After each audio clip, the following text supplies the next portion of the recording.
Our story begins inside a warehouse with a few people sprawled near a gun that has just been used. Then our protagonist, confused by the scene, says he doesn't remember how it was when he kicked the bucket. But soon some tentacles emerge to remind the fellow of his fateful day, making him flee desperately from the long arms that tried to reach him at all costs. In fact, he runs towards the gun and, quickly turning to aim at his pursuer, fires a few shots while recalling that he had a monster and an angel in the mix. And when he thought he would only have one more boring day of work in his mediocre life, he found himself pierced by one of the monster's arms. The guy felt the tentacle consume him as the agonizing pain took over his being. But suddenly, a red-haired warrior in golden armor appeared, striking blows against those arms to save our boy, who watched everything pressed against the wall while she defended him. The creature was defeated, and the boy, out of strength, slid to the ground, feeling the syrupy substance flow down his body and thought his time to leave had come. Then he heard the footsteps of that imposing warrior walking towards him, and as he faced her shining in the circumstances, he felt a thread of hope despite the pain. The warrior, who was actually an angel, knelt before the dying man and informed him, while healing him, that the people would be fine thanks to his cunning. Good ones, follow me. However, fate wanted the angelic redhead to spike her efforts to be unable to save our hero who had just saved the world. But still, he felt proud,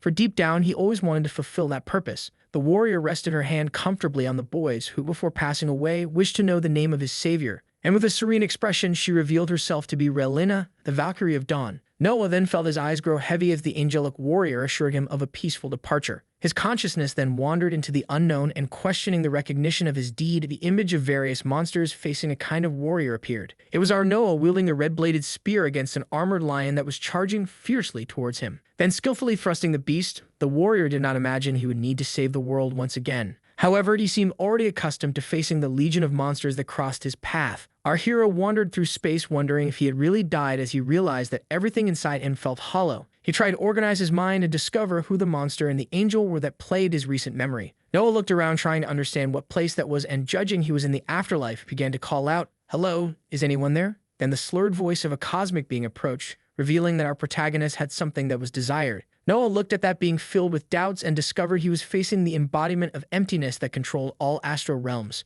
He heard the spirit of emptiness explain that his soul had been scattered in pieces across the astral rifts, but fortunately, the little that remained was enough to recreate him. Then, before a ball of blue energy, our protagonist thought it would be nice to thank for the opportunity. However, even holding that breath of life in his hands, he was unable to feel it touching his skin. The spirit stated that it did not expect gratitude from our protagonist, but ordered him to keep the seal in his possession. And the boy, filled with questions in his mind, wanted to know what the seal was about. The spirit guided him to search within his soul, for that way they could access his astral map through spells. Noah asked how to access his own soul and thought he had no idea how to do that. But to avoid angering that sinister god, he decided to try and began to take deep breaths to access his inner self. Suddenly, a light enveloped him, and his system window appeared, informing him that his astral map was complete. Noah touched the suspended window that looked more like an identification card with his name, race, status, and most importantly, no items. He read that the seal was fused into his soul and asked the spirit of emptiness how that had happened. The big guy twisted his arms in space and bellowed to the boy that separating the seal from the soul was an unpleasantly, nearly impossible task. Noah commented that it was not good news, but the spirit said there was still a solution for the case. And before the incarnation, where Noah was a warrior with his red spear, the spirit seduced him to give up his soul in exchange for a new life with incalculable powers. Noah felt pressured by the offer and asked what would happen. If he refused such a call, then the wicked spirit explained that if the young man refused, his soul would be consumed until the entire essence of the seal was absorbed. Our protagonist, realizing he had no choice, suggested that he should get a lawyer, as he would not sign a contract without reading the terms of agreement. But the spirit, lacking patience, explained that the pact between souls was not governed by mortals but rather executed through the force of spirit. Noah tried to bargain with the divine being, wanting guarantees that he would not be harmed if he agreed. However, quite straightforwardly, the creature said there were no guarantees. Then the system reappeared with the message of the agreement, and our protagonist realized that with each passing second, he was forgetting more and more of his past life. Noah was no longer sure of what his body was like or even of feeling alive, and with his finger hovering over the acceptance of the pact, he wondered what the price of such an agreement would be. Therefore, he decided to decline the offer,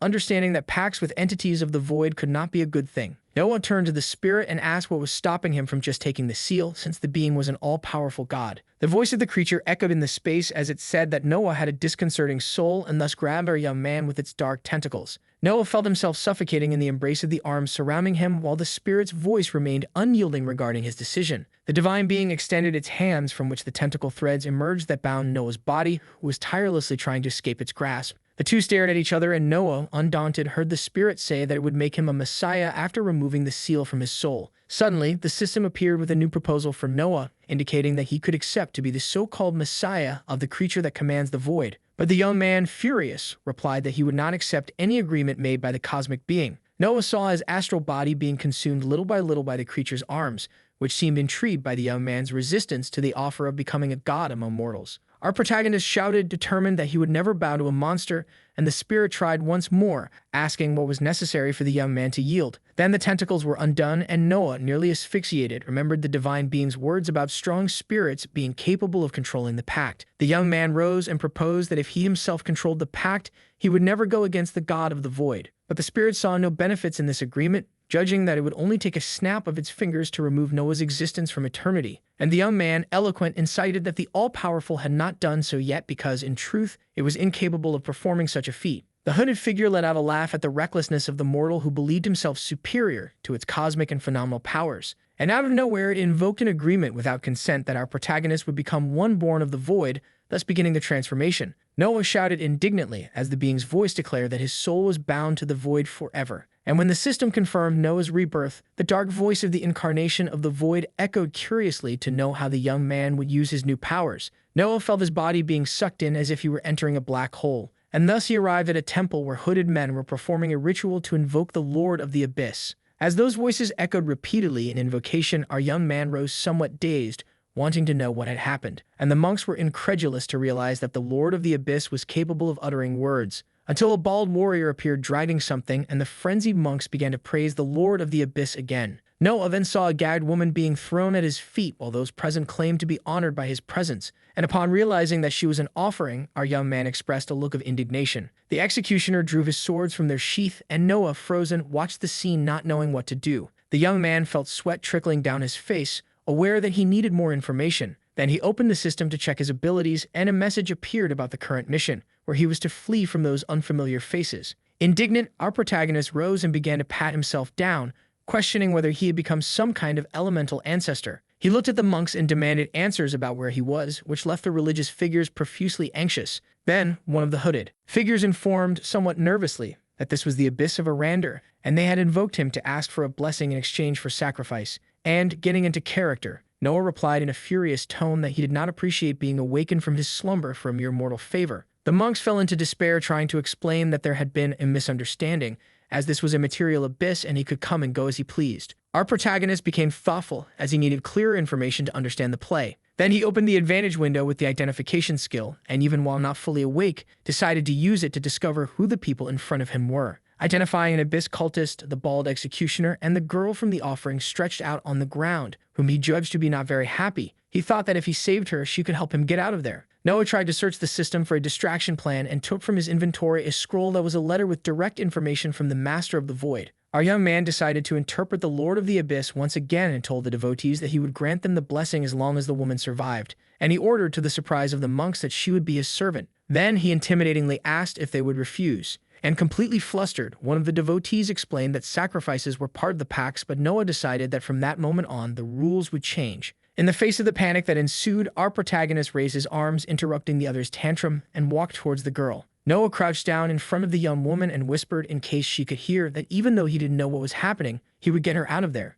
Thus, he raised his hand and spoke in an imperative tone that the girl belonged to him, until suddenly a voice echoed in the air asking with what authority the young man was doing this. Noah quickly looked in the direction of the voice and, with the identification skill, recognized a dome of monks who seemed to be the elders of that macabre sect. Our young man, still holding the dying girl, realized that things were about to get serious as one of the gossiping monks told the boss about the Lord of the Abyss's intentions. Furious, the boss shouted to everyone that he was just a human and ordered them to capture Noah. Suddenly, the mission that indicated to flee changed to ending everyone in the same proportion, and Noah, like an NFL player, flew against the bald executioner, disarming him. At the moment of the fall, the executioner dropped a key that went unnoticed by our hero, who was only thinking about punching the man repeatedly. Trembling, the bald man glanced at the key, and Noah ceased his blows upon noticing his worried expression. Then suddenly, he released the executioner and grabbed the key like a football, throwing it like a quarterback in the direction of the girl to save her. However, the executioner had gotten up and grabbed his sword to confront our young man, who, upon noticing him, quickly turned around, assuming a fighting stance. The bald man, without hesitation, wielded his blade and ran towards Noah, who cautiously studied his movements.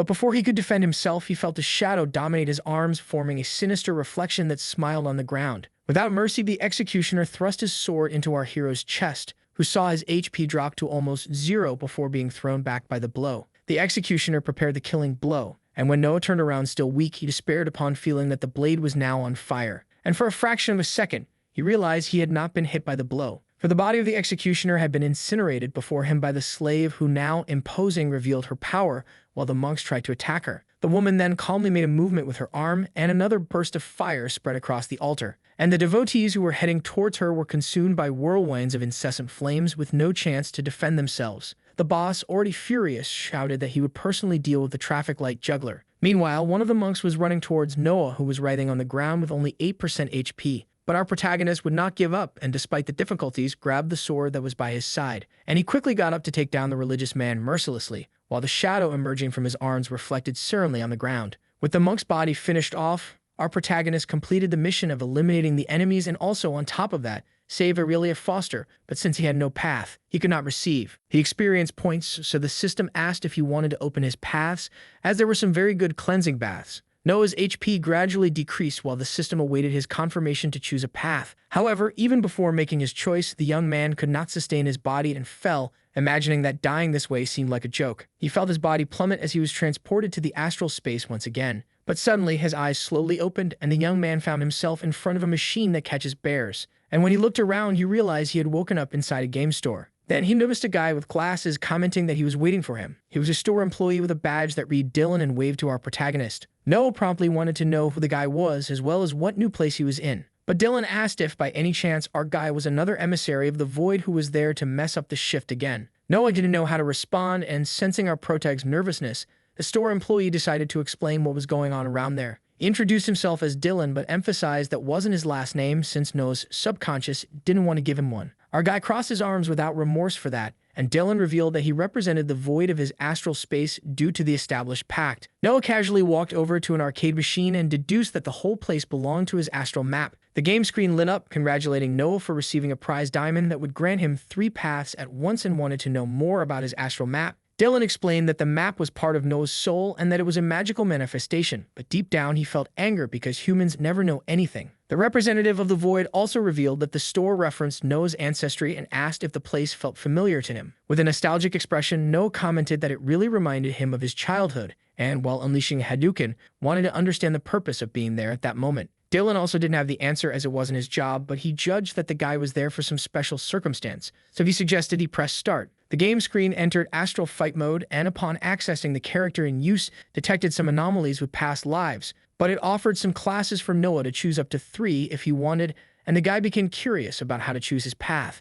Dylan explained that our hero had 4 attributes: strength, constitution, agility, and magic. These were responsible for the aspects of his abilities, and in front of the machine, showed that the paths increased the attributes, making him stronger. However, high paths could generate potential blockages, so Dylan decided to show in practice if the guy chose to be a warrior, for example. The path would always give him attribute rewards upon leveling up, but they would be quite common. And passing through other classes like fighter, artist, or rogue, Dylan showed that they would all be very similar. The employee informed that there were more options in other machines, and Noah agreed to check since he found the first one a bit dull. The guy with glasses stopped in front of a healing-focused arcade and mentioned that it was very important, so Noah decided to take a look. Observing the possibilities, our hero commented that he almost died before getting there and asked if next time he would be healed if he chose that path. Dylan explained that, in fact, when you die, time passes more slowly until the new awakening, and with the healing path, Noah would have a few extra minutes to try to survive. Listening to the guidance, our protagonist paused curiously about a path called Exsanguinator, where he could drain the blood from enemies to heal or harm at his leisure. Noah seemed to enjoy the ability, and Dylan, who agreed, commented that it was true healing through suffering. Determined, our guy took the path, and now only 2 remained. Dylan followed Noah's choices until he pointed to a path he deemed important for our guy. It was the path of Herald of the Void, but despite granting endless darkness in the material world, Noah had no interest in being anyone's puppet, despite the pact. Noah continued to search for the path at a leisurely pace until he found the interesting Astral Wanderer, which allowed him to roam between realms beyond the Void, as well as the Void Hunter, which granted him the instinct to hunt anything that appeared in his way. Thus, our hero selected his 3 classes and quickly maneuvered the joystick to confirm his choices. Upon pressing start, Noah felt something change in his body, and shadows began to emerge from the walls, slowly consuming him completely. Noah felt a certain discomfort with that symbiosis, and Dylan, satisfied with the scene, commented that the process could be a bit agonizing. Our protagonist could do nothing but curse his path instructor. And as the claustrophobic upgrade dragged on under Dylan's curious eyes, the system was slowly completing our hero's status. Then Noah awakened and tasted liquid iron in his mouth. He felt his body tingle as he rose, and the exsanguinator path was activated automatically. Thus, with his hands over the tomato broth, he realized that his vitality was slowly recovering. And upon receiving the information that he had 5 minutes left for a full recovery, he decided to lie down in the calm blood without stress. But the brawl was still raging between the boss of the Abyss monks and Aurelia, who was taking quite a beating from the old man. And seeing the abyssal form of that cultist, the fire sorceress faced the enemy, pondering how to find a strategy that could destroy him once and for all. Until a new mission arose for our bloodsucker, where he had to defeat Victril Mayfar, who was the boss of the monks, and gain a rare skill. But for that, Noah needed to not die this time. Aurelia maintained her combat position while the dark arms of the cultist struck in her direction. She blocked as much as she could, and when it was her turn to attack, unleashed fiery bolts against the opponent without hesitation. But while the monk boss seemed to be enjoying the battle, our sorceress was giving her all to defeat him. Noah, who was recovering, anxiously studied the mission, wondering what he could do to gain an advantage in that fight. Then he began to distribute his attribute points, trying to find the best way to balance his power. And when he finished, he received some significant boosts that greatly improved his status. Aurelia continued to attack fearlessly at her enemy, who caused some stalactites to fall to block her. But the young woman quickly retreated, dodging all of them. And with mastery, she set some rocks on fire, hurling them like a shield towards the old bald man who did not expect the onslaught. However, in a shrewd manner, the cultist mage created a protective globe with his dark arms and avoided the fire damage. Noah picked up the executor's sword he had defeated and stored it in his inventory as he stood up, almost recovered, until he caught a glimpse of Aurelia being thrown against the wall and felt the shadow consume the room as the old monk floated sinisterly. Victril's eyes showed curiosity when Noah shouted to him that it was all a misunderstanding. And he explained that he was an emissary of the incarnation of emptiness and his mission was to deliver a direct message to the leader of the cultists. Suspicious, Victril asked if Noah thought he was a fool, but the young man tried to be convincing, extending his hand with a scroll to the old man, and informed him that the emptiness had sent a response for his devotion. Victril stared at the document for a few seconds, and Noah waited for the reading to bring something positive. But the old man became even more furious, considering that lying about the incarnation of emptiness was the greatest heresy. Noah then realized that the strategy had failed and used the astral wanderer's path for the first time, and he disappeared before Victril, who was attacking him with his long dark arms. Our protagonist seemed to levitate in another dimension where everything around him presented a different hue. Then he quickly opened his inventory to take out the longsword he had taken from the executor and, without hesitation, hurled it at the old man with all his strength. Victril felt the blade stab him at shoulder height, and Noah slid to prepare for the next attack. And while the old man tried to pull the sword lodged in his heart, the young man shouted for Aurelia to set the playground on fire. The sorceress then grabbed the monk boss and hurled him with a fury that seemed to have been stored inside her for centuries. Victril, with no chance of defense, crashed against the rocks of the wall as the blade sank deeper into his flesh. Not satisfied, the fire girl jumped once more onto the religious leader and unleashed a flurry of flaming punches mercilessly. Then to finish, she raised her leg and smashed down on the old man, who became buried in the ground. Noah didn't know whether to be incredulous at the woman's strength or at his status, which began to evolve considerably, in addition to receiving a bunch of rewards. Suddenly, Noah opened his arms and threw himself on the ground, ecstatic from the victory achieved, but Aurelia approached and said that the guy had a lot to explain. With her arms crossed, the woman wanted to know how he had been summoned to the altar circle, but the relaxed young man thought she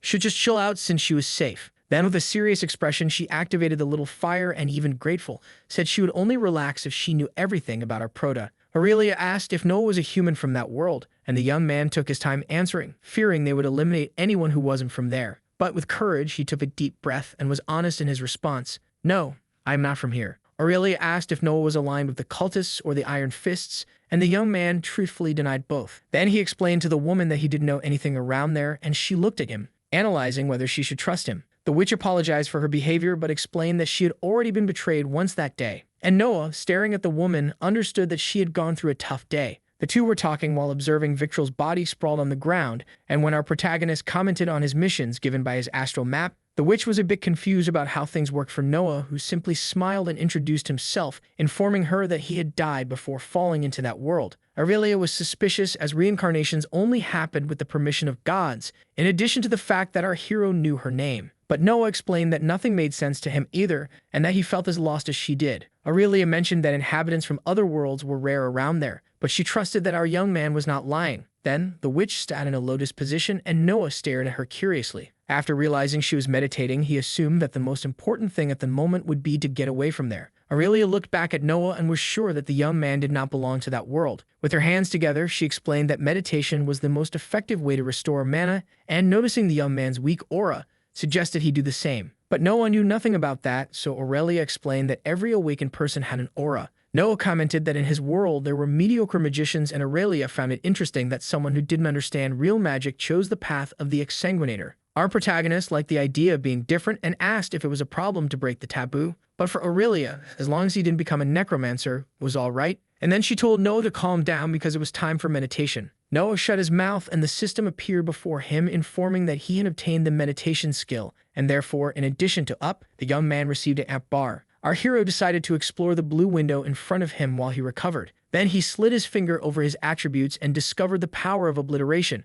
which was capable of channeling the energies of the void to end everything that crossed his path. Noah stared at his hand while testing a bit of the power, and soon the system warned that he was draining health through the void. The young man expressed a devilish smile, pleased to have acquired the exsanguinator path. When the mana reached 100%, Ardu stood up and walked over to Victral's body, which lay on the ground. Aurelia picked up the monk's bracelet, which served as a direct storage device in the magical dimension, and she said they could obtain its contents if they took it to the city. Noah found the item interesting and wondered how it would be to transfer his inventory to an object like the bracelet. Then Aurelia informed him that this type of storage used blood ties and could not be accessed even if the user was dead, unless she found the key, and so she searched every possible hole of the old man. Noah asked to take a look at the bracelet casually, and Aurelia, seeing no problem, tossed it to the young man. He began analyzing the artifact until his inventory detected the storage device and asked if the hero would like to transfer the items to him. Noah confirmed the action and received mana points in addition to filling his inventory with Victral's items. Meanwhile, the witch commented that she needed to find a basement key, and Noah raised a key to show the young woman, who promptly wanted to know where he had gotten it. Noah explained with the bracelet on his wrist that the key was inside the old man's storage and listed several items he found there. Aurelia was surprised by Noah's ability as she saw the key she was looking for float into her hand, and our hero decided to try on one of the clothes from Victral's inventory. Dressing in a cloak that looked more like a beggar's blanket, he then focused on a ring with the Eye of the Abyss, which Noah considered to be cursed. However, Aurelia, who was driving the head monk, said, even with disgust for the artifact, that the ring provided a large amount of mana. So Noah decided to put on the ring, even though he didn't like the way that Eye stared at him, and he realized that one of his abilities was to reveal the levels of the people around him. Now his perception reached another level, and therefore he identified that Aurelia, with her flames, was level 68. Our protagonist took another look at the inventory and smiled as he picked up Victral's daggers, which he judged to be quite light and practical. While Noah was having fun with his toys, the witch conjured a fire spell, and looking at the religious body on the ground, she rhetorically asked if it was the first time Noah had finished off an enemy, and curious, the young man asked how she knew. Without taking her eyes off the enemy, Aurelia replied dryly that she had been working in the role for quite some time, and therefore it was easy to identify a novice. Noah saw the sorceress incinerate Victral and asked why she did that kind of work. And while the flames licked the old man's body, she explained that, among many reasons, the main one was to save people from the evils of the world. Aurelia turned to Noah, who was fiddling with the system, and asked if he regretted having killed someone. But without remorse, he replied that he did not, after all, cry for their mother before mine. Aurelia confessed that if they hadn't taken care of the monks, many innocent lives would have been reaped, especially after a group of adventurers had handed her over to the cult. Noah, who was taking some books out of the inventory, asked if she thought he was a good adventurer, and the sorceress replied that yes, because despite the low rank, the boy did everything right. And so Aurelia listed how the boy handled the situation without losing his cool, in addition to saving her life, leaving Noah grateful for the compliments, especially because he had imagined he would use his RPG skills and job interview tactics to survive in a supernatural world. Then the boy placed 2 of Victral's books on the ground and inquired how they would be activated, and Aurelia replied that it was done through a magical ritual. The sorceress explained that she would need a magic circle, in addition to using the books as conductors of the ritual, and so she offered to create the circle for Noah. However, when the woman was about to start drawing on the ground, she saw Noah place his hand on the book and the ring on his finger establish a magical connection. Although it wasn't the rustic way to perform a ritual, our hero managed to open and translate the book in the system's AI, which is why people are losing jobs. The book contained the Tome of Vision, which unlocked a skill of the same name. Then Noah stretched out his finger to confirm the use of the skill without hesitation. The system asked which path Noah would like to link the Tome of Vision to, and the boy, although tempted to use it on the exsanguinator, used the skill with the path of the Void Hunter, and thus the sinister ring temporarily increased the class level to 3, enabling on Noah's forehead a mystical eye that shone brightly. And when Noah opened his eyes, he excitedly noticed that his vision was in high definition. Then, gazing at Aurelia, he commented that he could see her mana, but the sorceress explained that, in fact, the protagonist was able to see people's auras. Looking at his own hands, he noticed his own aura flowing intensely, and he decided to take the second book, which contained the Tome of Affliction. The boy laid this time the power with the Path of the Exsanguinator and saw a red torrent float between him and the book,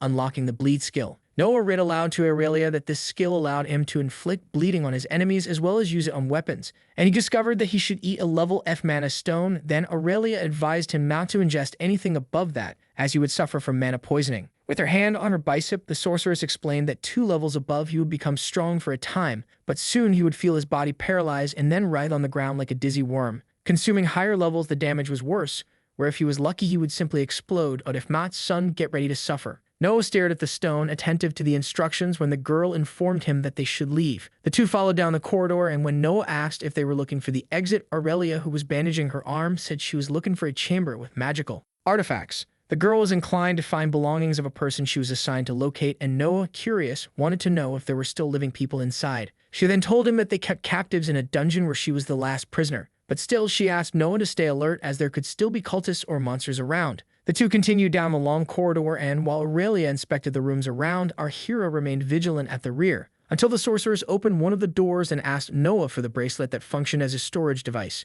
Aurelia placed the artifact on her arm and, after igniting it, raised her fist to serve as a lantern. Then she positioned the light so she could read the writings exposed on the wall. Noah, who was able to understand the script due to the vision skill, wondered why people were capable of committing so many atrocities. And Aurelia, who was already hardened by everything she had lived through so far, listed a number of reasons why the soul of man was corrupted, regardless of the world it came from. Noah realized that the sorceress disbelieved in men when she said that all who practiced evil were awakened by their own choices. Aurelia then bent down to illuminate some kind of signal, and identified small stones that flickered in and out of reality like an illusion, and therefore suggested they should jump over them to avoid falling into the trap. Noah, in a reflective tone, asked Aurelia what happened to people who had no choices about the cultists' decisions. Absorbed, the sorceress told him that there was a way for the priestess of Hellion waged a millennia-long battle against the abyss, and the way to remove the influence of evil over people was a not-so-gentle ritual, as it burned the people. Moreover, the punishment for the cultists of the abyss, in extreme cases, could be public execution,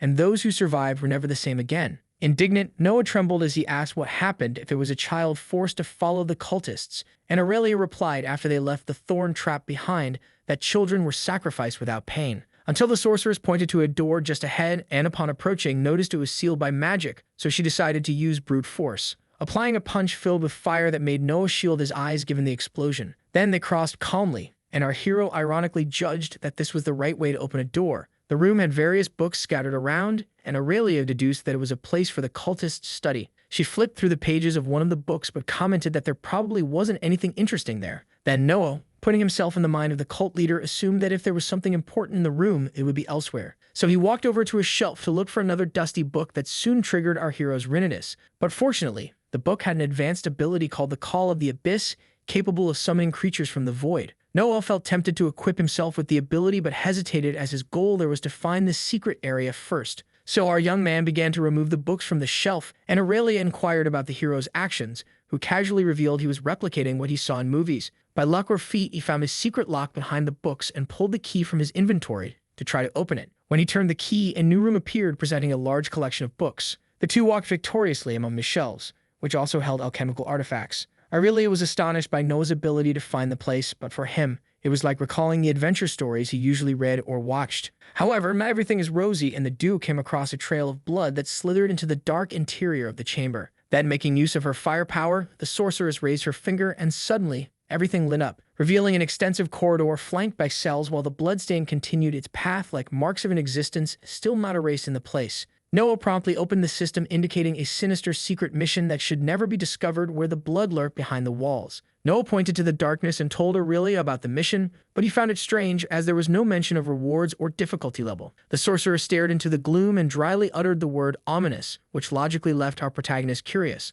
But Aurelia, cautious instead of giving a direct answer, suggested that the young man not advance this time, and explained that it was a dangerous place, especially for a rank F awakened like Noah. The woman then bent down to touch the blood and supposed that our hero should be on monster hunting missions and not wandering through an abyssal cult temple. Noah, realizing the danger, suggested that Aurelia return with him to the city to recruit more people to help them. But the sorceress knew she could not abandon her fate for those who were trapped with her and for those who pursued her. Aurelia told that everyone had been brutally murdered, and if she did not save them, it would become undead. Noah, who listened attentively, decided that he would follow her at any cost, claiming that he would not let her die in the face of imminent danger. Aurelia blushed at Noah's concern, despite finding him useless for the mission, and the young man, indignant, reminded her that he played an important role in the battle against Victrol. Although the sorceress considered it beginner's luck, she agreed that the novice had an aptitude for magic, something Noah credited to the noble hours spent playing video games. Returning to the mission, Ardu encountered two gates, and Aurelia decided they would take the left path. It was a narrow and winding corridor that Noah found uncomfortable, but Aurelia explained that its defensive architecture delayed enemies,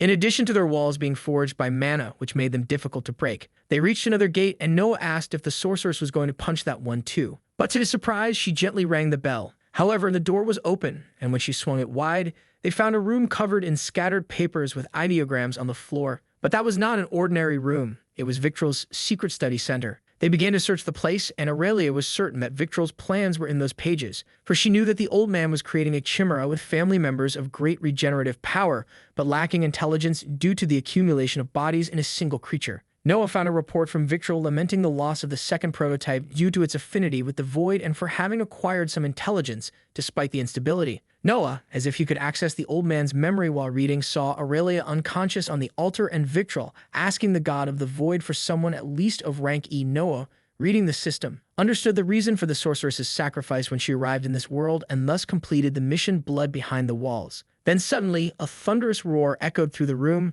breaking the concentration and research of our heroes. Desperately, Aurelia shouted, "Run, you fools, weapons will be useless here." But something in their path made Ardu stop. Aurelia crouched down in front of a young injured man who, in his last breath, uttered, "This saddens the master." Then Noah and Aurelia saw the silhouette of a monster trapped in a cage. And with a little more light, they could identify a bizarre experiment that the system identified as the horror of grafted flesh. Aurelia commented, almost as a layman, that the people composing the structure of that creature were the prisoners who had been incarcerated with her. Ardu sighed in relief when they realized that the monster had not noticed them. But suddenly, one of the bodies trapped in the creature pointed at the heroes upon identifying the master ring, and Noah realized it was Victrol's artifact on his finger. The monster, enraged, broke the bars, and Aurelia conjured the most potent flame in her hands, shouting, "You shall not pass." Noah quickly jumped back, identifying the system, the new mission to escape from the creature eager to avenge its master's death. And the monster charged at our hero, who dodged while shouting that they should flee from there. But the chimera repeated that its intent was to kill and avenge.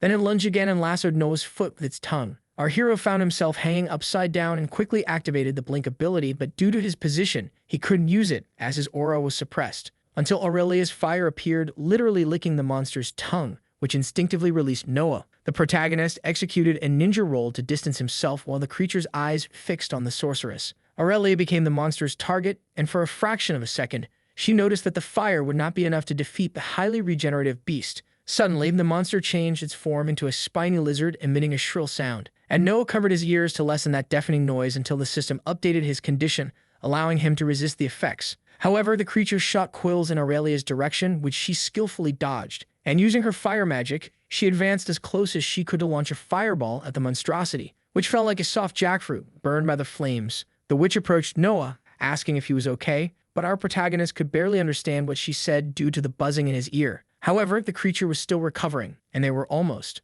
caught off guard when it took the form of a whirlwind that shot quills in all directions. With that, Aurelia gathered all the power of her mana and with ferocity counterattacked the aberration, projecting herself in a spiral of fire without caring about the consequences. The sorceress crossed through the whirlwind and with the fist that wore the bracelet, struck another blast directly at the creature's body, which fell lifeless as she distanced herself with a double backflip. The bodies accumulated in the monster began to moan as their flesh was toasted, and Noah, watching everything from afar, was paralyzed upon realizing that the souls present there were pleading for help. Aurelia closed her eyes as she concentrated to gather the maximum energy of her mana. Then she raised her arms, conjuring a massive torrent of fire that incinerated the chimera from end to end. Noah realized, incredulous, that the creature was still not dead, and thus maintained his fighting stance. The voices of the chimera's bodies echoed the pain of the burn until suddenly a small horn began to emerge from the agglomerated flesh, transcending into a massive dragon wing. The creature changed its form again into a horrendous and larger beast with sharp teeth, letting out another deafening scream. The system identified it as the ghostly whale, to which Noah partially resisted the effects. Our hero fell to the ground, dazed, receiving psychic damage from terror that considerably reduced several of his skills and attributes. Meanwhile, the chimera shaped itself into another disgusting being with its power of vicissitude and charged at Noah, who quickly activated the blink ability from the astral wanderer's path and dodged the impact. The beast then attacked Aurelia, who this time could not escape and was lassoed by the enemy's tongue. The chimera suddenly had its attention diverted to the other side and charged at Noah, even with his blink activated. Our hero jumped to dodge and noticed Aurelia unconscious against the wall. The monster turned to the sorceress without finding Noah, then pulled out its daggers from the inventory and plunged them into the back of the aberration. Resisting the attack, the beast swung its tail towards the hero, who activated the blink ability again, hiding in the void. But the system informed that his mana was low, so he consumed the rank F stone, which restored his energy to 100%. Then, with power at full throttle, the young man pierced the creature with continuous strikes from his dagger. Noah jumped away from the beast, which was trying to recover from the multiple attacks.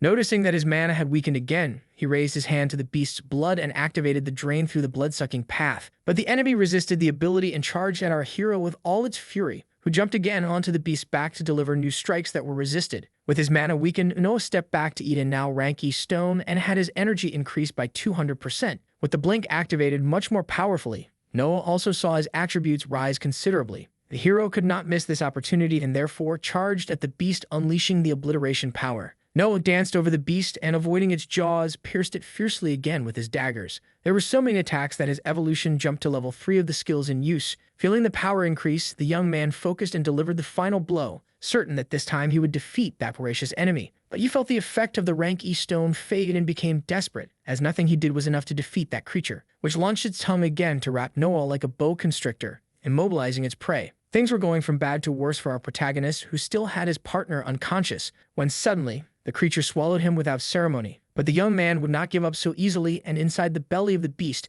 activated several abilities to recover his energy, and tore the creature from the inside out as if it were a sirloin steak. This time it seemed to work, as the chimera lay sprawled on the ground with its tongue motionless while Noah emerged from its interior exhausted. The faces that made up the monster showed themselves alive, and Noah wiped his face covered in berry juice and walked slowly towards Aurelia while the system celebrated the victory and evolved our young man's paths. But faced with a battle like this, Noah could not hold on and fell exhausted face first to the ground while receiving the Tom of Vital Force as a reward, and completed the blood absorption of the chimera. When the system completed the progress, Noah moved his trembling hand and gathered all his strength to rise again. Then he executed meditation for mana recovery and obtained the expected result. But suddenly he felt a heart pain and fell again, not understanding what was happening to his body. Our hero was detected with mana poisoning, and his HP began to gradually decrease. At that moment, Aurelia asked if the young man was awake, but due to the pain, he replied that he wished he weren't. As our protagonist writhed, the sorceress thanked him, incredulous, for managing to defeat the enemy and, on top of that,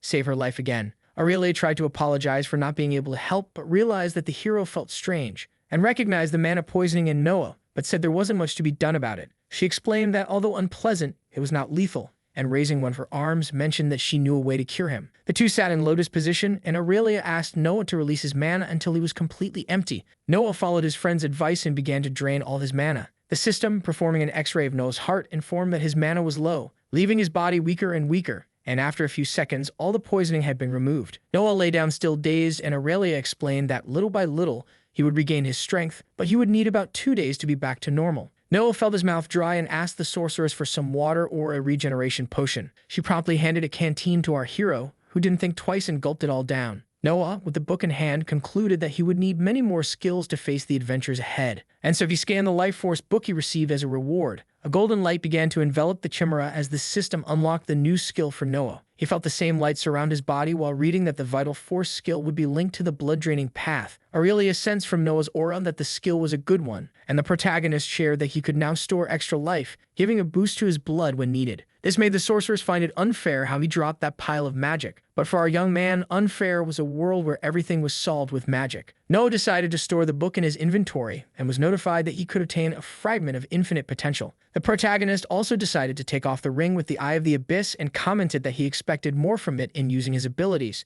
Then the system notified that another unnamed fragment was ready to be consumed, where Noah could unlock a seal. But the protagonist found these system messages about veiled items strange, and Aurelia warned that in some situations it was normal. So Noah touched to confirm, and suddenly a rain of windows appeared informing him that he had modified his genetic code, until he received a new mission for the mysterious fragment where he should find hidden memory parts scattered throughout Arander. Suddenly, our hero began to feel unwell, and the system informed him that he needed to be purified to complete the Devourer transformation. Noah started calling for Rawl while a dark liquid involuntarily poured from his insides, until everything calmed down and he was purified, removing all the magical toxins he had consumed and improving all his attributes. But Noah's expression remained strange, and Aurelia saw the young man collapse unconscious, then wondered where he came from to need such intensive magical detox. After the scare, Noah went to take a shower, trying to piece together how he went from a terrible workday to absorbing blood and pulling things out of nowhere. Noah felt extremely relaxed, and after drying off, he went to check how his attributes were in the system, until he was stunned by the extent of the appeal that the new Devourer status granted him. Curious, he activated the growth attribute and felt his aura getting stronger as he was granted an additional 5 points in all attributes.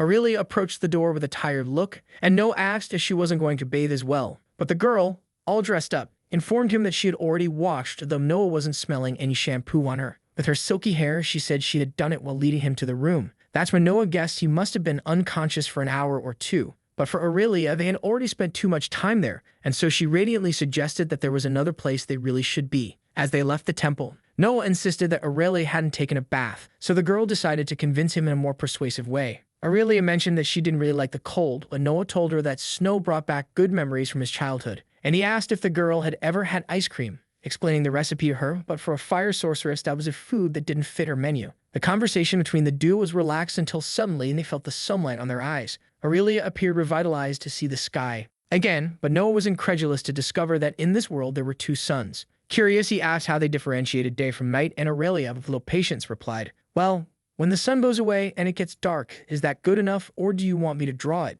Then she drew that the Earth was not flat, explaining the rotation and translation movement, because one thing was certain: when the second sun arrives, it will realign the planet's orbits. I think neither Noah nor we understood much of this whole thing, but the important thing is that the system informed that the mission to escape the temple was complete. Our protagonist noticed something shining, and he asked if Aurelia had found what she was looking for, and the sorceress confirmed by showing a necklace that protected children from evil spirits, even though it had no magic. Noah pondered over the object while she said she found it in the dungeon cells. A new mission appeared on the screen informing that he had found a necklace belonging to someone in the village of Leifar and therefore should return the item. Noah then asked if Aurelia would accompany him on this mission, but suddenly a gust of wind blew through, tussling the sorceress's washed hair. Aurelia confirmed, but suggested they camp as the sun was about to set. Moreover, it was Noah's first mission, and she wanted to prepare him for the occasion. The young man made an ironic bow to his master, but Aurelia, always quite literal, despite her suspicions, didn't catch the rogue's jest. The new day arrived, and Noah was startled when he saw Aurelia, who brought 2 giant armadillos and commented that they would help them cross the forest. However, Noah, apprehensive, wanted to make sure the animals wouldn't eat them, judging them to be somewhat large, and Aurelia, relaxed, mounted the creature, assuring the young man that it was fine and explained that they were gentle and herbivorous, always willing to help humans. Noah didn't seem convinced, but he approached the giant armadillo, gathering his courage. For someone who had defeated a chimera, this shouldn't be a problem, but Noah had no knack for the animal and fell while trying to mount it. And Aurelia had fun with the scene while leading the armadillo deeper into the forest. Since it was time to play, then play right, thought Noah, who quickly activated his blink ability and managed to mount the little beast. The armadillo began to shake, and Noah, still not understanding the reins, ordered the creature to follow the other. It was easy. Aurelia then explained that he should hold on tight, and when he did, the creature took off with the sorceress in pursuit. The animals climbed the tree, and Noah couldn't hold on. Aurelia only saw the young man in free fall activate his blink again and grab onto the first branch that appeared in front of him. But to Noah's luck, the branch broke, and he fell chin first onto another one a bit lower, eliciting laughter from Aurelia. The armadillo, very empathetic, approached our hero and gave him a lick to console him. Aurelia was having fun, and for the first time perhaps in a long time, a genuine smile shaped her face. The two continued their journey, jumping over branches as if they were free spirits of nature. Noah was radiant and commented that he felt like he was flying on dragons again. And Aurelia showed curiosity as she thought that in the hero's world there was no magic. Noah explained that there were many coming from books, movies, and legends, but not that they were real. And he told her that in his world the closest they got to dragons were dinosaurs, but they went extinct millions of years before humanity. Aurelia deduced that the dinos were not like the ancient dragons that destroyed everything in their path, even though they hadn't appeared for centuries, turning them into myths. But for the sorceress, they were myths fabricated by the strong elite of awakened ones who wanted to cover up their cowardly attacks against the population, which to Noah sounded more like an Illuminati-type conspiracy. Noah asked if Aurelia believed in dragons, and for her, having seen the most diverse creatures, they were the kind of monster that overshadowed even the strongest adventurers. They continued their musings about the existence of dragons, and Noah had the feeling that he had experienced that conversation before, but couldn't recall when. Suddenly, Aurelia sped up and said they would soon need to continue on solid ground, and Noah asked how far the village of Lefar was. The sorceress informed that they would arrive in 4 hours and therefore decided to tell a bit more about Arander to the young man. Ardu rode along a road until voices alerted them to the presence of adventurers. Noah and Aurelia seemed surprised by the warm reception the local people gave them, and the young man asked if people usually treated them like this. But the sorceress, with a bland expression, replied that only in small villages. As they followed the main road, our protagonist's ego flared up, and he thought it would be interesting to live a day as a hero. Watching the people applaud his triumphant entrance, they arrived at an inn, and Aurelia asked an employee to take care of the armadillos, offering as a reward a small leather pouch containing mana stones. The boy, who was no fool, decided to check to confirm if they were real and thus led the animals away. But Noah, who found the sorceress generous, learned from her that helping a worker with a tip always pays off in any respectable universe. Aurelia took advantage of the conversation to suggest that Noah remain discreet, and the young man asked if he would have problems. The sorceress replied that for adventurers who travel a lot, probably yes, but for a village on the outskirts, he was as important as a plant. And so she suggested upon entering the inn that if Noah kept to himself, he would raise fewer suspicions about his origin. The innkeeper welcomed our adventurers and asked how long they would like to stay in the village.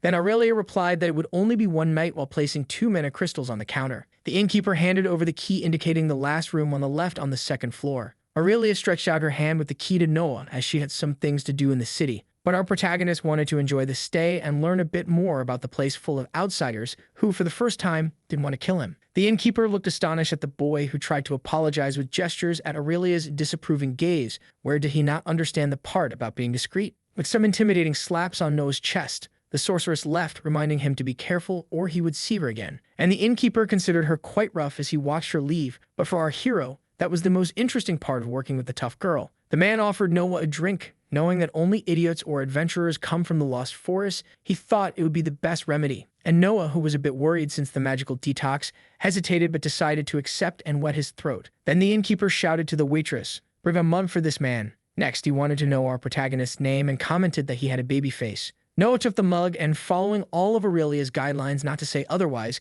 confessed that he had only awakened the day before, and of course the old man was left speechless. However, curious, the man asked while our hero downed the drink what he was doing with a ranky adventurer, warning that it wasn't worth dying to impress her. But Noah sighed contentedly as he felt the liquid in his throat, and he explained to the thick mustache that, in fact, he faced danger when he awakened, being lucky to find Aurelia to help him. The innkeeper extended his hand and introduced himself to Noah, who greeted him cordially. Suddenly, the system informed that Lorien was a warrior miner, but the man explained that he had retired after losing his magic in an accident. Noah, curious, asked what kinds of monsters he had faced, as he didn't know it was possible to lose abilities that way. Lorien recounted that he was on a mission to the north when something emerged from the depths and caught him off guard. He continued that a pearlescent and translucent thing paralyzed his group's movement, where 2 died, 1 lost an eye, and he was left without his mana. Absorbed, the innkeeper said he had never heard of that thing again. The system warned Noah that his blood was becoming poisoned, so upset he suggested drinking something weaker, to which Lorien assumed was the effect of the Constitution skill. Then he commented that the boy could turn off his skill if he wanted, and so Noah did, deactivating the vital blood. Excited, he asked for another round because now he was going to celebrate until he dropped. Lorien, satisfied, explained that if Noah got too cheerful, he could reactivate the skill and sober up quickly, even curing the hangover. Shortly after, Noah let out a hiccup, and the system informed him that he had been poisoned at level 2. Another hiccup, reactivation of the vital blood, and clean again. Noah asked the man about the villagers who were lost and if there was a search team. Lorien stared at his mug and lamented the fateful incident. He told that it happened about 6 months ago and 2 adventurers went to look for them, but they did not return, so people gave up. However, only when the mines collapsed did they attempt another search, and once again without success. Lorien continued that they wanted to seal the mines forever, and some villagers protested as it was the main source of wealth for the village to sustain the harsh winter. Our hero took a mana stone from his inventory and placed it on the table while Lorien said that there were howls coming from the mines that could be zombies. Noah left the tavern stretching and reflected on Lorien's words about the guild's involvement and a possible evacuation of the village if it were true. Then he decided to explore the place to observe the workings of that peaceful and hardworking society. until he heard two villagers discussing the mayor's order to close the mines even with the return of one of the adventurers. Everyone rushed to the town hall, and Noah entered right behind to check what was going on when he saw the mayor arguing with a miner. The dwarf shouted that he wouldn't let the mayor starve the town, and the man politically explained that his intention was to save lives without involving the guild. The mayor turned to the crowd that was gathering and said he was doing his best to ensure everyone's safety. Aurelia watched the speech until she was startled by Noah, who sneaked up quietly, but she whispered to the hero that she was there to find clues with the mayor about the adventurers who betrayed her. Noah suggested they help the people, and Aurelia, impatient, mentioned that was exactly what she was trying to do, what she needed to talk to the man. Noah shrugged and decided to teach the girl how to use her charisma skill. Aurelia was indignant at the audacity of the novice, who was making his way through the crowd, saying they didn't need to argue as everyone wanted the good of the population. And while insisting on a multilateral dialogue, the leader of the miners wanted to know who that insolent boy was, interrupting the conversation. Then Noah, with his insight, showed on his face that he had much to explain about himself. Aurelia watched anxiously as she heard the murmurs around her. Noah bowed and revealed himself to be a newly awakened adventurer who would solve the village's problems.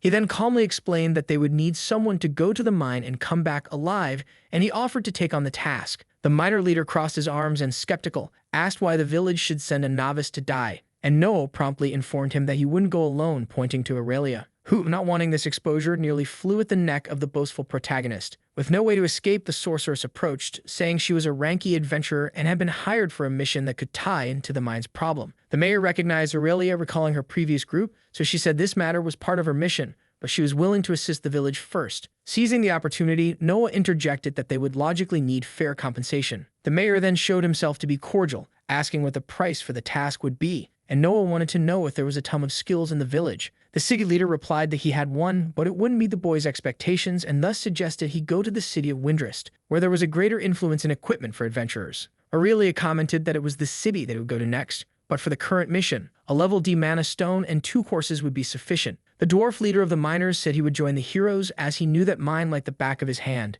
Noah shook the mayor's hand for the deal made, and the system soon updated his next mission with medium difficulty. After the agreement, Aurelia asked for the floor from Noah and approached the mayor to take care of her personal matters. In the end, the protagonist was right. The curious dwarf asked Noah where he came from, as in his understanding he was too old for a newly awakened. Noah told him he came from a world where there was no magic, being the only one who had recently had the chance to awaken a path. And for that reason, the miner asked if he came from the Dead Zone, which were the worlds without mana where the inhabitants drained the life from everything that existed in their devastated lands. Noah said that in his world there were some coexistence problems, but nothing that could be compared to a dead zone. The dwarf then commented that regardless of anything, if the boy indeed solved the mine's problem, he would be doing a great favor for the village. Noah extended his hand to greet the miner, who returned the gesture, promising to meet him the next morning. Aurelia approached with the information that the group they were looking for might be in Windrest, and she had also secured Noah's registration at the Adventurers Guild. Convinced, the fire sorceress wanted to do this quickly, and Noah felt that the girl had a plan. When evening fell, Ardu followed the road to deliver the necklace they had found in the cultist's temple. They arrived at a house, and Noah knocked on the door several times,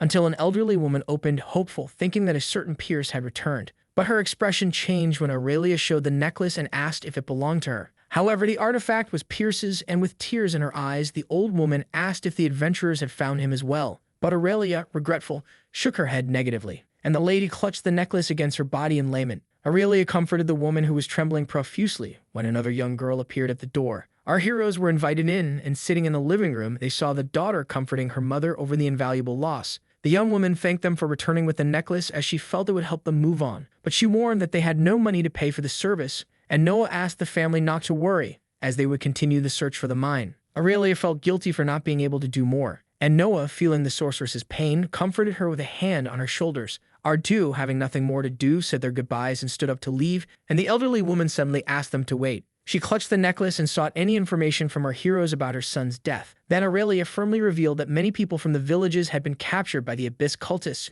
who performed blood rituals, and she recounted that she and her companions nearly died, but if it weren't for Noah saving her, she wouldn't have escaped. But she mentioned that while searching for survivors in the dungeons, they found Pierce's necklace. The elderly woman with a cold gaze asked if our heroes had dealt with the cultists, and Noah coldly replied that he finished them one by one. The old mother recalled that the boy was only 14 years old and had always been very reckless, running through the mines and forests to hunt monsters. She confessed that she had been waiting for this day, as her father was also an adventurer, and although marriage had taken him away from adventures, they had never left him. In front of the man's photo, she said that her son had the same desires as his father, and no matter how much she tried to convince him to reconsider, she knew she would overshadow the true longings of his heart. But the woman wanted to know why adventurers were like that, and both Noah and Aurelia remained silent for a few seconds, until our protagonist spoke that he just wanted to survive in an unknown world and escape his past, but suddenly felt good with all the adrenaline. Noah looked at his hands and revealed that magic was addictive, and that's why he wanted to explore this new world. Pierce's sister then inquired about what Noah meant by a new world, and when he was about to spill the beans that he wasn't from there, Aurelia nudged him to keep it low-key. The elderly woman approached Noah and handed him the necklace, imagining that this would be her son's wish. Then our young man promised to keep it as a treasure, and thus the mission of the lost memory was completed. Our heroes said their goodbyes, and as the day was ending, Aurelia suggested they go to sleep. But Noah commented that he needed to eat, as he wouldn't go hunting monsters on an empty stomach. This made the sorceress smile and reveal that if she didn't know our hero, she would think he had some experience as an adventurer. So they returned to the inn to prepare for the new day in the mines. Near the mine, the dwarf explained that initially, the place would be a dungeon, but something in the chamber formations killed its core, leaving it just a shell. Noah, confused, asked if dungeons could die, and the dwarf explained that if the core was eliminated, it was possible, although he considered it a great foolishness to do so. A domesticated dungeon was the most precious resource one could have, so many kingdoms were founded above these locations. Aurelia speculated that it might be a zombie dungeon as it was a national threat and all guilds should work to eradicate them. But for the dwarf, it was just a typical dungeon of a certain land. They arrived at the entrance and Noah thought he could shorten the path by using his obliteration ability. However, they acted traditionally and got to work with pickaxes. After breaking all the rocks, Noah asked if the dwarf used any ability, but he replied that decades of experience and some skill were enough. As they advanced through the mine, Noah was surprised by the mana stones embedded in the wall, and the dwarf explained that since they hadn't mined for a long time, they had regenerated. Aurelia urged Noah not to lose focus as any danger could arise in that ancient dungeon, so our protagonist quickly pulled out his daggers from his inventory and stayed alert. On the track, the dwarf commented that there could be creatures moving around. Then they reached a massive gate and Aurelia, always vigilant, kept an eye on the rear. The dwarf explained while turning the door's locks that in the past, this was the main section of the mines, and when they entered, they could see several workers lying near their tools. The adventurers stood guard, apprehensive as the paint was still fresh, and suddenly they heard a scream echoing through the underground corridors. The dwarf moved toward the sound while Aurelia and Noah followed, asking him to stop. Noah suddenly used his blink ability, which was noticed by Aurelia as they reached another gate at the end of that chamber. Our protagonist crossed the gate through the void dimension and saw the body of a worker disassembled and trembling on the ground. Noah crouched near the young man to try to comfort him and asked what had done this to him. But the worker seemed to be under the effect of some sinister magic and, as a last gasp, perhaps warned our hero to flee while he still could. Then the young man began to transform into a creature with dark arms from the void. Aurelia screamed as she ran for Noah to get away from the creature. But Noah saw up close the young man float as his arms multiplied and discovered that he was possessed by the sinister forces of Victrol. The system warned that it was a hard-level mission, yet our protagonist stood firm wielding his daggers, and Aurelia, conjuring her flames, told Jerome the dwarf that he could step away from the fight if he wanted. But staring fixedly at the monster, he could only respond yes. The tentacles were emerging from all parts of the young man, making him increasingly creepy and dark, and suddenly he struck his arms towards Noah without hesitation. Noah activated the blink while dodging, but noticed that the enemy could also inhabit the void, until suddenly he felt his scalp burn from the fire Hadouken projected by Aurelia, and when he realized there was only a wisp of what was once the creature left, but a dark liquid dripped close to Noah's face. And suddenly they realized that the creature had dodged and was attacking them from above. The beast advanced mercilessly in its werewolf Medusa form, and Noah, activating his blink again, began to fight it, thinking that if he didn't do something useful, he would be easily destroyed. Aurelia unleashed another burst of fire, but the monster blocked and snarled at the sorceress, flaunting its protruding tongue. The heroine maintained her stance until she saw a rock on a pillar. With her fire magic, she lifted the rock, igniting it until it transformed into a comet, and she shot it towards the enemy with all her strength, which this time felt the blow. Then Noah ran towards the fallen creature, for that was his chance to eliminate it once and for all. He plunged the daggers mercilessly, and his eyes began to turn red due to the blood-draining ability he applied to the creature. But still, the monster tried to retaliate, and Noah had to retreat to avoid being hit. However, our protagonist, while draining the enemy's blood, was inflicted with necrosis poison and began to receive blows from the enemy without being able to protect himself. Then Noah vanished again into the void, and Aurelia waved her arms to draw the monster's attention. But the blood betrayed our hero's position, who, wounded, had his EP reduced to 7%, until he received a little resistance potion, and he returned to the fight, jumping like a frog and cutting the enemy's tentacles with his daggers. Aurelia concentrated her mana and fired another powerful blast at Victrol's servant, who fell once again, and our heroes needed to defeat it before another mutation occurred. The creature was still conscious, and Noah, activating the bleed on his daggers, ran to finish it off. Aurelia, fearful, shouted for him to come back, but it was too late. Our hero brought down his blades, cutting multiple tentacles of the enemy in a single strike. But the beast was tough, and even dazed, it retaliated with its poisoned arms. Then its eyes bulged, followed by an explosion that resulted in a purple and sinister glow. And when something bounced through the mines, the system reported critical damage and stun from the loss of a limb, but the vital blood restored up by 500%. Meanwhile, Noah kissed the ground, falling apart as if he had come out of a movie where being without a hand showed that the force was with you. He began to tremble, but instead of screaming upset about discovering who his father was, he tried to understand why the vital blood ability wasn't working on his arm. The necrosis poison seemed to have spread throughout his body, and so he shoved the stump of his arm into the system screen, gaining a resistance boost to level 2. Aurelia was doing her best, firing a fireball that now looked like the sun against the monster, but it dodged through its blink as effectively as Noah's.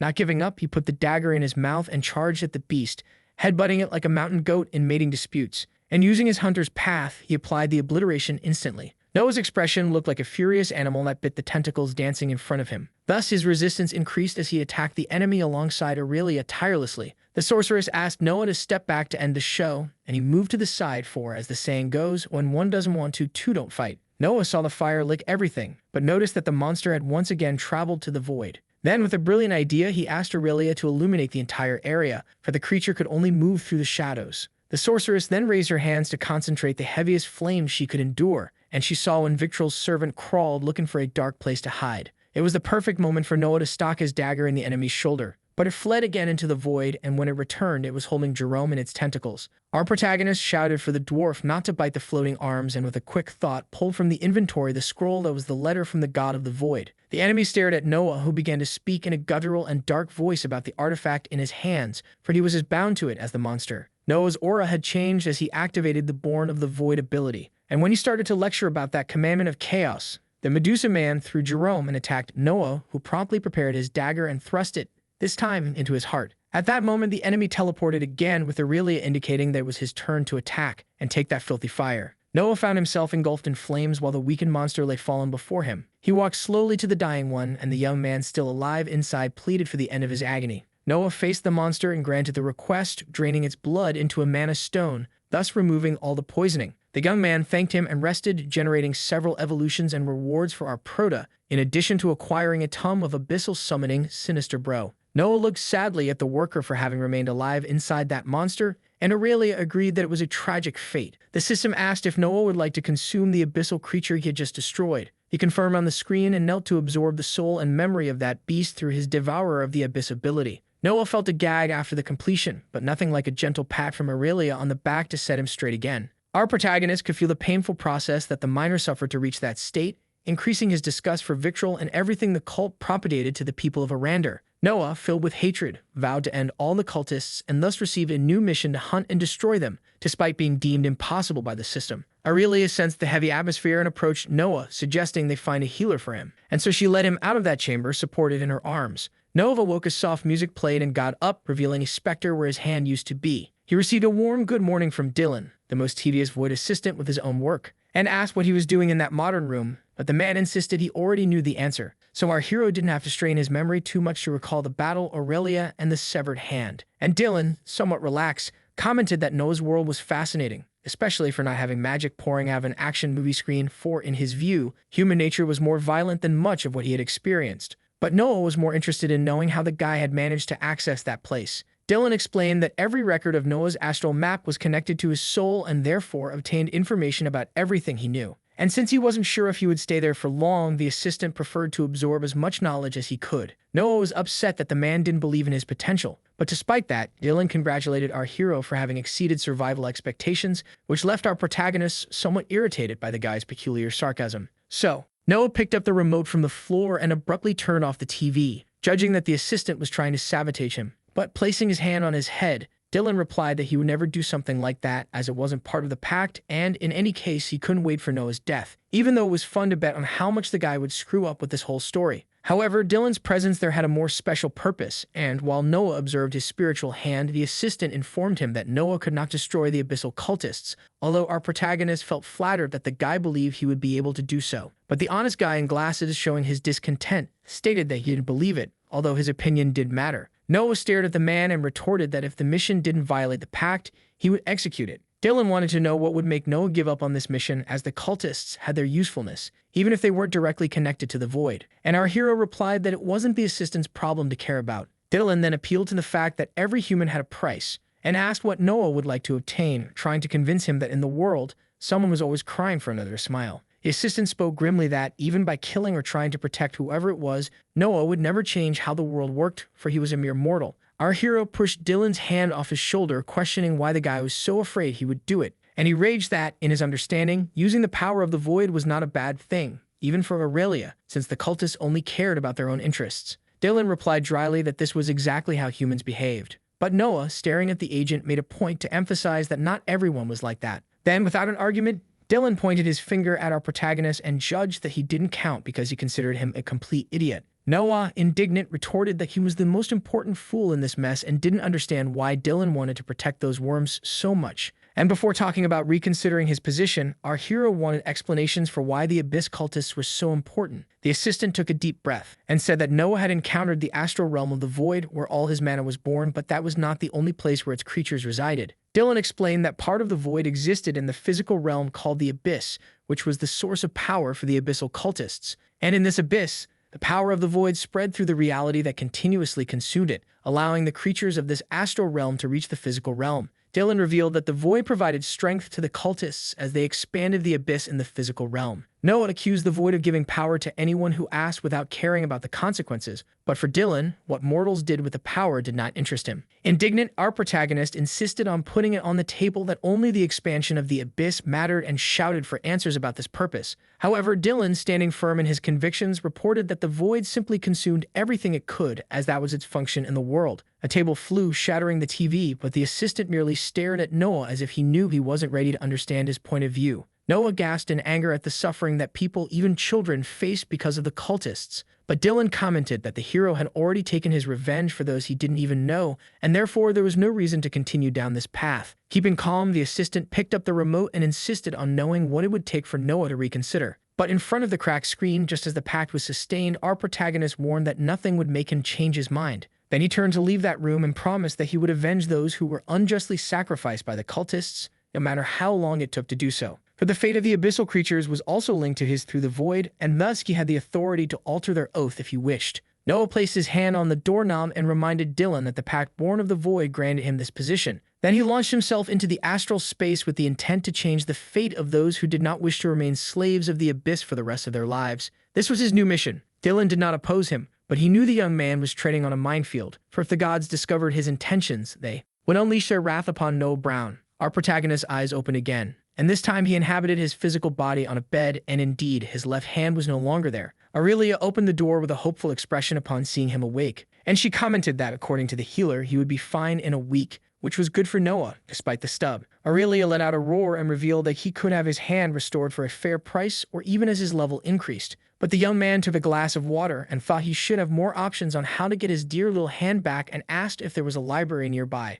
The sorceress replied that perhaps the village had one, and Noah explained that he could work on some things there to use to his advantage. Aurelia agreed as long as the young man did not use any nefarious power, but Noah, quite ironically, could not promise the sorceress, since his power came from evil roots. This was a hook for the sorceress, who crossed her arms and asked the hero if there was anything she needed to know about the nature of his abilities. Aurelia made it clear that she was grateful to Noah for saving her twice, and that his conduct did not raise any questions. But the young man saw her say that she could no longer cover for him, as things had gone well so far. Then she said she felt 3 different manas in Noah's aura, as he did not have enough control to hide them. But it was not something difficult to guess from his abilities. And even if it didn't sound strange in that world, the witch assumed that the 3 paths of our guy were quite powerful. Aurelia remembered Noah in action and mentioned that someone without experience didn't fight as well as he did, especially after appearing in an abyssal cult and demonstrating control with void abilities. The witch recognized that Noah never backed down from battle or showed fear. Our protagonist replied that he had always practiced martial arts in school and that should count for something. And looking at his half-arm, he revealed that he was never quite sure about his abilities. He just tried to survive in a strange place where people wanted to kill him.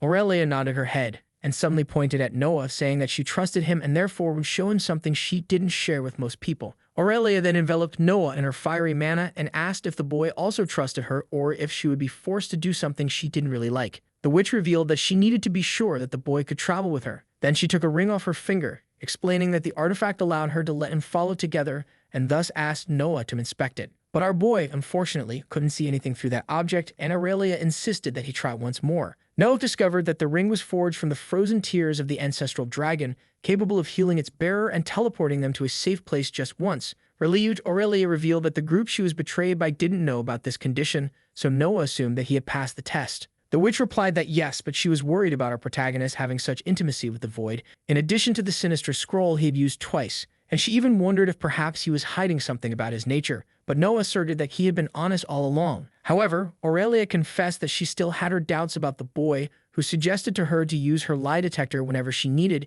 even though she didn't have one. Noah handed a mana stone to the witch and asked her to press it against her chest so she could know the nature of her mana. At that moment, a dark aura enveloped Noah as he said that the memories of his death seemed to have been erased. But he could tell Aurelia that he awakened in the void and for that reason received the paths and the scroll, even without intending to harm innocents. Aurelia asked Noah to swear standing that he was not lying, and when he repeated the words of the oath, a new mission screen appeared informing that he was now a man of his word. Noah felt a golden light rise above him, and soon after, Aurelia noticed that the stone had not broken, thus allowing her to fully trust the words of our honest boy. Noah was surprised by how the scheme of breaking the stone in a lie worked, and Aurelia told him that some aura masters could hide their nature, but it was difficult. Our boy felt much more relieved, so he decided to do something useful like changing the bandage, making the bed, and then he went for a carefree stroll around the village, until he arrived at the library and picked out some books that talked about how to restore arms. The idea of a mechanical arm stirred in his mind, so he studied a pretty crazy formula with void parasites and other nefarious things for the reconstruction of his arm. Upon closing the book, he realized that the process didn't explain whether he should use the parasite directly on his body, so he grabbed another book to learn more about the creatures he would be dealing with. Noah discovered that the parasites used the life force of the host to survive and to capture it. They needed to devour it. This ability was not a problem for him. After studying, Noah verified that he had the books for the reconstruction, as well as the necessary skills that granted him life force, so he decided to start the work. He left the library with the book under his arm and found Aurelia in a basement to begin the process. The boy placed the book, advanced on the abyss into the system, and gained level 25 experience on the subject. Then he took a mana crystal and drew a symbol on the ground. He even felt proud of his art while Aurelia observed the scribble somewhat startled. Noah positioned himself in the center of that circular mandala and opened another book while the void was invoked. The system also consumed the information from the abyssal tome, and the pages began to float around our protagonist, initiating the ritual. Moments before, in the void, the parasites floated in peace until a larger worm appeared and began to eat the little ones, poor things. A voice echoed in that astral space, invoking the creatures to bind themselves to that body as an offering. The creatures soon became excited and rushed towards the call, just like spermatozoids seeking to fertilize the egg. The mandala manifested in the space where various beings were drawn, but one of the worms cut in line without ceremony, following its nature. There was an astral battle among the abyssal beings, but the little worm managed to slip away from the jaws and enter the portal between worlds. On its path, some phrases of kindness were imprinted in its consciousness, but the main one was that the creature should always obey its master. Then there was the manifestation in the physical world before the eyes of Noah and Aurelia, who observed the process. The creature rose and heard the first command from its master. The worm crawled towards Noah, aware that if it did not obey him, it would return to the darkness. And as it approached, our protagonist saw a new arm materialize where the stump of millions had been, aiming the new pet Tony, until the limb fixed itself to Noah's body, causing a bit of pain with the implant. The system informed that the hero had been hit by an abyssal parasite, contracting 1 point of fever. Aurelia desperately activated the flames in her hand and asked Noah to cancel the ritual, but our boy warned that he was fine while trying to control that new force over his physical body. Suddenly, Noah fell, feeling pain, and upon facing his new friend, revealed that his body was burning. Then he received an ability that allowed him to tolerate pain. However, the heat was so unbearable that he instinctively lifted his shirt. His arm began to merge with that dark energy, and his fever evolved to 2 points. Aurelia approached the boy, who looked more like a shrimp, and Noah explained that the parasite was feeding on his life force to heal his arm. Once again, his arm began to hurt intensely, and Noah deduced that he needed healing potions. Noah fell again and soon gained another evolution in his pain tolerance. Then he began to meditate to take control of the situation, which ensured another evolution in his tolerance. Noah behaved like a guru, breathing deeply to concentrate his strength in the symbiosis with the least pain possible, until everything calmed down and he could contemplate Tony his new arm without any illness, but he found it strange as he could not dominate the darkened limb. The fever was removed and Aurelia handed the healing potion to the boy. He thanked her and drank the liquid while the sorceress asked if he felt better. Noah said he had no more pain and realized that Tony had not yet fully attached, so he decided not to move his arm for now. The clawed hand still emitted some remnants of the void's aura, and Noah contemplated his new weapon with strong muscles, claws, and even venomous glands in addition to cute eyes. The parasitic limb had reached level 6, and Noah was now a symbiotic human, so the system increased 2 points in all the boy's attributes. He admired his new arm while the system updated the information, and Aurelia confessed that she initially did not believe in the success of the process. Our hero said that was one of the reasons he had researched a lot, but everything turned out better than expected. Noah felt renewed and excited like a child who just got 5 pounds. But Aurelia thought the boy should hide it to avoid curious looks, as it was not normal for adventurers to take parts of monsters to restore their limbs. Although Noah found it formidable, Aurelia did not completely approve of the aesthetics of the new arm. Then Tony's eye suddenly appeared in the palm of Noah's hand, who confessed he needed to learn to control his little friend. Aurelia, curious, asked if she could pet it, and Noah replied that the pet did not bite. The sorceress began to poke Tony, who soon trembled and hid like a scared dog. She conceded that a weapon like Tony could be interesting, although the great challenge for the Awakened was to acquire equipment compatible with their level. But she confidently assumed that if the arm had a connection with the boy's astral map, it would also evolve gradually. Noah was eager to test his new toy, and Aurelia suggested they go far from the village to avoid destroying anything. They then left the city for the nearby forest, and Noah stopped in front of a huge tree. Our hero activated Tony's sinister aura and attacked the trunk several times with ferocity, which began to express a macabre resemblance. And as if that weren't enough, he also added a bit of the poison that soon seeped into the trunk, marred by the blows dealt. Noah stared madly at his target with a look never seen before. Aurelia shouted, professing that Noah needed to learn to use the claws and that his movements were flawed with his left hand. However, the protagonist was relaxed and thought that Tony could help him improve his moves, as it was just an adaptation period. Noah was so silly with his toy that he couldn't stop laughing just by looking at it, and Aurelia couldn't understand how someone could be so happy using a void monster claw instead of a hand. But for Noah, it wasn't about magic, and he thought it was pretty cool that many rich people would pay a good amount to have an arm like that. Aurelia crossed her arms, not understanding the meaning of cool, so our protagonist explained various ways the sorcerers could use and abuse the term in a sentence. However, Aurelia insisted that Noah's world was quite strange, but the boy commented that where there were dragons was right there, come on. And trying to continue the argument about the strangeness of a winged being breathing fire, Noah came across a huge rock. Aurelia leaned against a tree defending her point of view, without noticing that our hero activated his claws and ran towards the rock to play again with Tony. However, despite the damage caused to the stone, the boy realized that he still had some bones running through his arm. Then his obliteration was activated, and Noah noticed that the void energy seemed to react more intensely in his left arm, so he should use it with caution. Noah focused and attacked the rock again, and he jumped all happy when he saw the damage he had done this time. Aurelia, already somewhat fed up with that game, suggested they leave before they noticed the boy's disappearance. On the way, Noah couldn't wipe the silly smile off his face, and the girl, out of patience, asked what was so funny. The boy made a little joke about hands, which for Aurelia was the last straw. Then suddenly, the woman shot a burst of fire at him to make him pay attention. But Noah was clever and activated his void camouflage to escape the blow, and he ran off enjoying the situation, while the sorceress shouted that she would catch him around the corner. In the tavern, Lorian and Noah were talking about the new arm, and the boy wanted to know what people were gossiping about the subject, but the tavern keeper suggested he not pay them any mind. However, Noah's ego was so inflated that he, smiling, commented that he liked the damage. He recounted that while taking a stroll, he heard the wildest assumptions from the villagers about how he got that beauty. Then, taking advantage of the mood, he gave the people a little scare to confirm their expectations, eliciting good laughs in that relaxed chat between the old man and the boy. Lorian asked how long Noah planned to stay in the village, and the protagonist replied that about 2 days until Aurelia organized the logistics. The man commented that he found it strange for the woman to be in charge, while Noah took a sip from his mug, knowing he couldn't turn off his life force because of Tony. But after refreshing his throat, he justified that it was better to have Aurelia in control than to end up getting lost and dying out there. Noah showed a list to Lorian and asked if he could help him with the items, but the man, indignant upon reading the content, asked if the protagonist wanted to summon a demon. However, he felt relieved when the boy explained that it was just for new skills, and he handed a mana stone to Lorian to get the items as soon as possible. The tavern keeper shook his head negatively, and Noah gave him more stones, promising him more by the end of the day. And so he left the inn with empty pockets but a smile on his face. Later, a boy brought the cart to our protagonist, and he said that his boss hadn't found all the items, but everything was listed nicely. Noah came down the basement stairs with his trinkets while Aurelia stared at him, still angry about the pile he put on her in the morning. The boy asked for a little help, but the sorceress pretended it wasn't her problem, and Noah found it funny how she tried to punish him. Aurelia saw a bunch of things on the shelves and asked what the boy was going to do with those things. And Noah, pleased by her interest, told her he was going to do some tests with his abilities,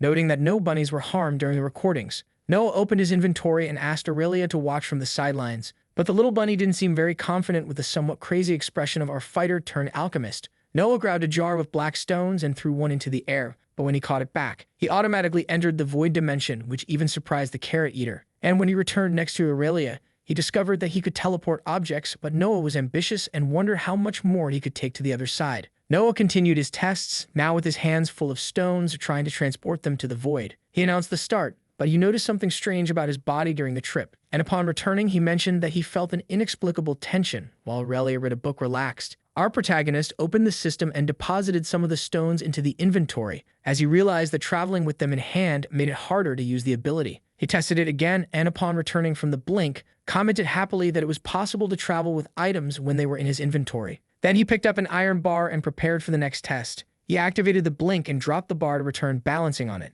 Noah traveled again to the other dimension and practiced surfing on the bar, perhaps to test his balance. Noah sat in a lotus position and tried a new way to balance the bar while inhabiting the other side, and he found it interesting to notice that even in the void, the bar continued to float in the physical world. He traveled once more and concluded that he could only perform the teleportation when holding the object. Then, out of nowhere, he started tossing the trinkets that were in the inventory, until he held a small box while whistling casually. Noah filled the box with stones. He took off his shoe and activated the blink, balancing the box with his foot, but it remained in the physical world. Then he explained to Aurelia that he could only take objects with him that he was holding. Noah placed his hand on the wall to demonstrate practically that if he intended to teleport an entire house, for example, it would be impossible, which made perfect sense to Aurelia, as it was necessary for Noah to channel his mana to the object in order to pull it. He thus presumed that it might be some kind of restriction built into the astral universe. While Aurelia said there could be other powers without such a restriction, Noah exchanged glances with the frightened little bunny and decided it was time to use it in his tests. So he removed the little creature from the cage, ensuring that nothing bad would happen to it. Noah held the animal in his arms and activated the teleport. Under Aurelia's curious gaze, who witnessed the young man's ability to take living things with him. Excited by the discovery, our protagonist prepared for the next experiment with a jar full of worms. But unlike the rabbit, these little creatures showed so much resistance in their physical mass that Noah returned exhausted, needing to meditate to recover his mana. As a final test, our young man invited Aurelia for a little trip to the other side, and the woman, without objections, closed the book and replied, "Let's go." Noah touched Aurelia's shoulder and activated his ability, but deduced that the system wasn't considering that he was holding her. So he took the sorceress's hands, but felt something strange around him. There was a flash, and the system indicated low mana from our protagonist, even though his ability had evolved to level 5. But when they returned to the physical world, Noah fell to one side and Aurelia tumbled to the other, feeling horrible. Noah got out completely exhausted, but was satisfied to know that he could teleport with Aurelia in difficult situations. And the sorceress confessed that she didn't know if doing it again was better than dying, as she felt like her brain had split in two. Then suddenly, Noah regurgitated and quickly recovered. Our protagonist began to piece together the lessons he had learned from his tests and decided to continue the experiments. He opened the inventory to deposit the stones from the jar one by one, but he noticed that the inventory was consuming his mana. Noah didn't give the little bunny a break either, as in the name of science, he tossed the pet into the inventory as well. Then he let some time pass with Aurelia by his side, always engrossed in her readings. After a few minutes, he took out the rabbit and assumed that there was oxygen in the inventory, or that the little creature managed to freeze time while it was there. However, even more presumptuous, Noah asked if Aurelia wanted to tape the test by entering his inventory too. Aurelia showed indignation at the request, but Noah assured her that the rabbit returned unharmed. However, the sorceress remained unyielding, even with our hero's insistence. Noah tried once more, promising that he wouldn't leave her there for long, and the woman, starting to get furious, made our protagonist give up on the idea, but he at least wanted to know the reason for her refusal. Aurelia then confessed that it must be very dark in there, making Noah conclude that the woman was afraid of the dark and for that reason mastered the power of fire. The young man completely understood the cat's reasons and justified that the request was only because he imagined that time stopped inside the inventory. Then, in a nonchalant manner, Noah tried once more, claiming that if one day the woman got hurt, he could save her by keeping her well protected. And he mentioned that it was a matter of life or death, since she herself was no longer willing to take foolish risks, and he needed to understand how her powers worked. The speech was so convincing that Aurelia decided to accept the challenge, but on the condition that she would pull him back instantly. Otherwise, the boy would experience the true strength of her fist. Noah put away the bunny and grabbed Aurelia by the arm, saying, "Fire Witch, I choose you." But the system rejected the woman's entry, claiming that the inventory capacity had been exceeded, and Noah fell to the ground in disbelief, as this simple movement with Aurelia drained almost all his mana. However, he realized that even without capacity, the inventory was activated, so he deduced that it would be possible to store her inside when needed. But Aurelia, sneaking away, commented that she hoped it wouldn't come to that, and she decided to return to studying the manuscripts when Noah had an idea for a new test. The hero wanted to know how quickly his obliteration ability could consume those little stones, and he noticed that the hand where Tony was executed the function much faster than the normal hand. Noah began to transfer the energy of the void to a little stone and threw it against the ground,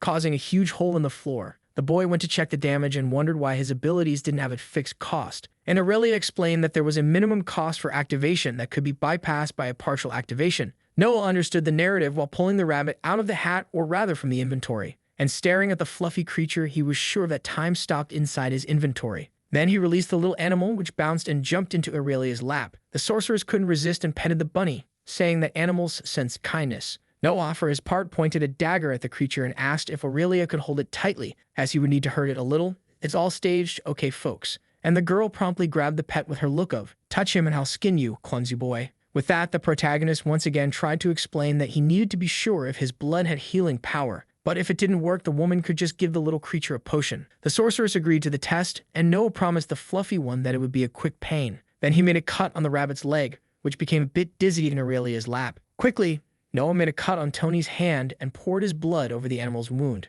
which to everyone's surprise worked family. Noah stared at his hand with some disbelief, and the pet jumped from Aurelia's lap to lick Tony's red milk. Aurelia, always cautious, warned that Noah shouldn't tell anyone about this ability, but the boy, distracted by the bunny, asked why. The sorceress warned that now he was a walking healing potion, so if he didn't want to be imprisoned to serve as a health machine, it was better to keep quiet. Then, upset, our favorite healer said he would stay quiet while the bunny begged for a little more red milk. However, Aurelia cut the fun short and warned that it was time for him to get out of there, and she released the pet into the forest, which was quite indignant at the rejection after so much collaboration for the sake of science. The little creature stayed there eating grass, but that food was no longer fun, so it was consumed by the desire for red milk, and it hopped away in search, for it understood that the giants had much to offer him. The rabbit continued its search until it found an innocent little girl playing with flowers. It approached, and the girl was happy to notice the little white creature. The animal rubbed against the child's leg, who promptly picked a leaf to return the favor. The bunny ate the little leaf, and thus they established that cute relationship sitting in the middle of the forest. But while being petted by the little girl, the force inside him craved more of the juice that birds don't drink. The rabbit climbed up the girl's legs begging, so she picked him up thinking he wanted to be warm.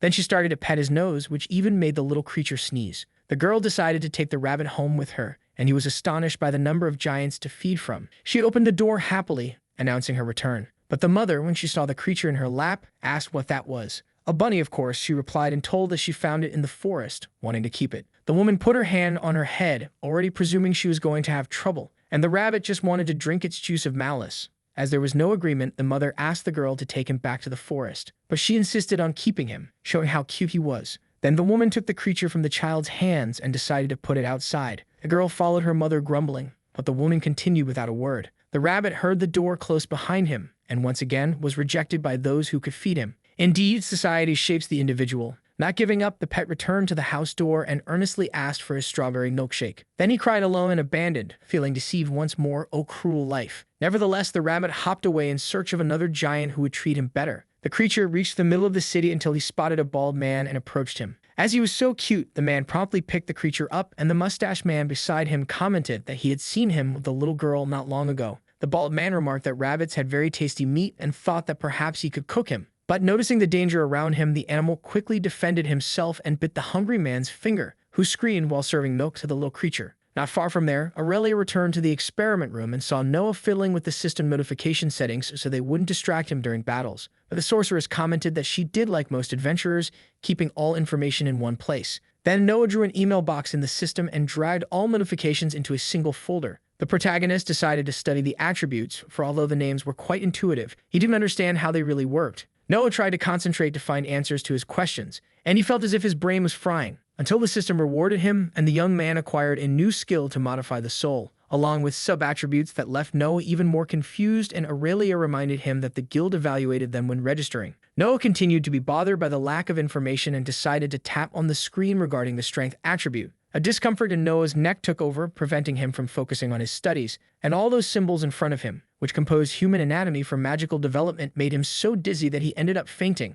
The rabbit jumped from the bald man's hand and ran off with his mouth all smeared. But he thought that juice was spoiled, as it wasn't as tasty and full of carbohydrates as the previous one. The pet was outraged, as he wouldn't accept being without his original drink. And suddenly, a predatory instinct took over him, deciding to hunt animals with fur just like a wolf or wild boar would. He went into the forest to begin his hunt, until he saw a squirrel doing the sun salutation, and he ran after it, filled with bad intentions. The squirrel, running freely, found it strange that the rabbit was on his tail and decided to speed up. But the rabbit didn't give up, so the squirrel dodged and climbed the trunk of a tree. Upset, the rabbit turned around and decided to try with something bigger and suddenly spotted a pig eating apples. And with his red eyes and white fur, he charged at the swine, sinking his teeth into its hind leg with skin and all. The pig grunted in pain and kicked the pet, who tumbled 1,000 times as he wasn't strong. Then he came out all hurt, but soon his wound healed by itself. He felt better and spotted another rabbit eating leaves in peace. His eyes sparkled, and he thought he would have a good chance there, as the brother wouldn't see him as a threat. He approached, and the two began to sniff each other in that natural recognition ritual, until the cute brown one cordially said goodbye. But our pet felt the instinct take over again and jumped against the harmless one without ceremony. After the feast, his expression remained unsatisfied, and therefore he attacked the little brother again with the intent to consume him, which granted the rabbit a cannibalism status and a few more evolutions. However, as the system was relentless, it gave him the possibility to become a killer rabbit. Back to our heroes, Noah visited Aurelia's room. The woman apologized for the mess of papers scattered on the table. Noah analyzed the content and deduced that the woman was more committed than he had imagined, and Aurelia justified that she had more than one goal in mind. For she was charting their path to Windrus, but needed to retrace the steps of the traitorous group before they could proceed safely. Noah understood Aurelia's purposes and seized the opportunity to ask for information about everything she knew regarding the sub-attributes. And the sorceress, understanding that he intended to become a true adventurer, said, "Stick here, Daddy, and I'll explain everything to you." Noah sat down gladly while the woman grabbed a sheet of paper. Aurelia started to draw, and Noah thought the doodle looked more like a rotten apple. But what mattered was the intention. Then the sorceress explained that the little figure was our protagonist, and the circle around it represented his soul. That it was as large as the body and represented the individual's aura. And the more he trained, the more space he would open in his soul for the 4 sub-attributes of each attribute. Aurelia gave the example that even a rank D with a high-strength attribute could be weaker than someone with all 4 sub-attributes enabled for their own strength. But she suggested that Noah not worry too much about that yet, as he had much to learn about the new world. Aurelia mentioned that she would talk about sub-attributes when the guild evaluated him, and the hero felt a bit pressured, asking what the need for such an evaluation was. Aurelia emphasized that it was of utmost importance, but she didn't go into details, as it was time to leave. An hour later, our adventurers left the village amidst the mayor's thanks, who granted them 2 horses. And he smilingly said that the village doors would always be open for both of them. Aurelia thanked him, and they continued down the road, bidding farewell to the townsfolk for their new mission in the City of Winds. The 2 suns were blazing, and Noah could hardly endure the riding. The protagonist suggested they take a break, but Aurelia said they should keep going, as time was short. Noah complained that the day had suddenly turned hot, and Aurelia explained that the suns got closer every 15 days, demonstrating that it was her favorite climate, while our protagonist wished that among his powers, he had one that could cool him down. Aurelia commented that the boy could gain heat resistance with constitution, but at the moment Noah just wished Windrus had a more pleasant temperature, because the climate of that world changed abruptly, and she gave the example that they had just been in a forest full of trees, and were now almost in the Sahara Desert. Aurelia explained that the environment was related to the strongest mana of the place, which is why the climate there was drier. Noah shielded himself from the sun, while the sorceress explained that Windrus already had more of the strength of air, and the boy wished they would find fewer places rich in solar mana stones, a comment that drew hearty laughter from Aurelia. The woman warned our novice to stay well hydrated, and said they would soon take a break for the hot one to cool off. Noah, already melting, grabbed his canteen and gulped down some water, when Aurelia suddenly spotted something in the distance. But Noah, due to the sunstroke, couldn't identify it and heard the sorceress say they should go faster. The 2 then galloped swiftly towards a man driving a carriage. They passed by the coachman casually, who greeted them cordially, and asked with a smile if the guild had sent people. Noah and Aurelia exchanged glances, and the sorceress replied that they were just 2 adventurers on their way to Windrus and wanted to know if there was any problem there. The coachman said that a landslide in the valley had blocked the way, and he didn't know how long it would take to send a geomancer to resolve the issue. The heroes moved ahead to the large rock blocking the road, and upon confirming the path on the map, Aurelia suggested another riskier route. Seriously, the sorceress said she didn't want to sleep in the forest, so she decided they would travel through the night, but Noah thought the decision was somewhat insane. The coachman was astonished that they chose the Serpent's Grove, and Noah wanted to know what the problem with the place was besides the intimidating name. In a grim tone, the man revealed that there were rumors of a worm in the area, and even though our 2 were adventurers, he tried to discourage them from taking such a path. But for Aurelia, it was nothing but nonsense, as she detected no mana in the area, not even for a wyvern, let alone a worm, until they saw a couple with a faint child in the grove, and the man waved hopefully at our adventurers. Aurelia avoided eye contact, but Noah couldn't ignore the guy whom the system identified as a sculptor pleading for help to cross the Serpent's Grove. Noah heard the man say that his son was very ill and they needed to get to Windrus as quickly as possible, even promising to reward the heroes. Noah asked if the father was a sculptor, and the man confirmed, introducing himself as Leon and telling that he worked for the mayor of Altius. Our heroes approached the family, and when asked about the boy's illness, the father said that only a rank C healer or higher could save him. Noah crouched down in front of the boy to check and noticed that he was burning with fever. Then Aurelia, already imagining what was going through our protagonist's mind, called him to talk privately. They moved away and Noah asked why the witch only wanted to leave them behind. However, Aurelia replied that Leifar was closer and Noah retorted, as the boy needed a rank C healer. He suggested using healing through his blood, but Aurelia definitely refuted the possibility, reminding him of the consequences. Then the young man decided they would take the family to Windrest, and Liam thanked them immensely as the system updated the mission tab for our hero, considering it difficult with an unknown reward. The man informed his wife that they would continue their journey, but before Noah called them, and handed a tube with a red liquid to give to the boy. For following Aurelia's advice, our young man cut himself gently to not reveal Tony's properties, so in the little jar it stays relaxed without drawing attention. Shia, who was the mother, showed the medicine to the boy, warning they would help him with the fever. But the boy looked at the tube with disgust. Then Noah told him he would take his parents to the big city to heal him and the little medicine would make him feel better. Arios, the boy, hesitated for a moment but drank the wicked juice all at once. Then Aurelia, who was already on the horse's back, spoke dryly that they should leave soon, as the journey was long. The road through the forest continued with freshness, and Aurelia, who was carrying the woman with the child, said that the path would have an exit to the right, bringing them face to face with Windrest, and if they continued to travel through the night, they could arrive at dawn. Noah made no objections and continued to ride, taking the boy's father with him, and he commented that he did not know Altius mentioned earlier, but Leon explained that it was a city to the west, near the Lost Forest. Our protagonist wanted to know a bit more about the man's profession as a sculptor, who promptly took a teddy bear out of his bag and said it was his specialty. Noah was astonished by the doll dancing in the man's palm, while he explained that the mayor had hired him to make watchtowers for the city. Curious, our young man wanted to know how the teddy bear moved on its own, and Leon explained that it was a skill he had to command the sculptures. On the other side, Aurelia was talking to Shia that rank C healers were not very common, and therefore their services tended to be expensive. Then the woman told that they had sent letters to a group that had a rank C healer and decided to help them. Worried, Aurelia asked if the group was called Iron Fists, but the woman replied that it was something like the Just Light. Liam thanked for having found someone, as Arios had been ill for over a week and they no longer knew what to do. And with trembling hands, the man commented that many children were falling ill under rumors of a curse or plague. Noah was outraged and Leon said that the elders had also been affected. Shia told that besides being a seamstress, she performed births, and in the last month all the children had been born weak and the population no longer knew what to do. Leon, outraged, also commented that there had been more movements from the Abyss cultists, as if the Church of these demons was sending more priests than usual. At that moment, Noah and Aurelia listened attentively, as they knew what the man was talking about. Shia said that her wish was to go to another place after Arios got better, but Liam reminded her that they could not leave the city after all the mayor had done for them. Time passed, and suddenly the sun was blocked by an unusual darkness. Then Noah looked at the sky and prepared to use the eyes of the Void Hunter, while Aurelia promptly activated the flames in one of her hands, hoping it wouldn't be what she imagined. A voice echoed among the trees, leaving our travelers perplexed. Then the witch urged them to leave quickly, and so they rode with all the speed they could. But Noah, curious, looked back and saw a creature that the system recognized as a zombie bear. They continued to flee until the horses suddenly stopped. Noah asked if it was normal to darken like that, and Aurelia replied that something was wrong. She dismounted from the horse and looked up, apprehensive. Then she jumped to the high branches and shouted that they should leave immediately, while Noah, with the hunter's vision activated, seemed unable to believe what his eyes saw. Aurelia returned and commented that exactly what she feared was happening, and for that reason, she ordered them to leave the horses and continue on foot. The heroine slapped the horse's flank, which neighed, and the two took off running. Then the adventurers began to run as fast as they could down the road in the opposite direction. Amidst their long strides, Noah asked what was happening, and Aurelia replied that it was an eclipse. Noah looked at the sun, curious about the information, but received an elbow from his partner, who told the idiot not to do that.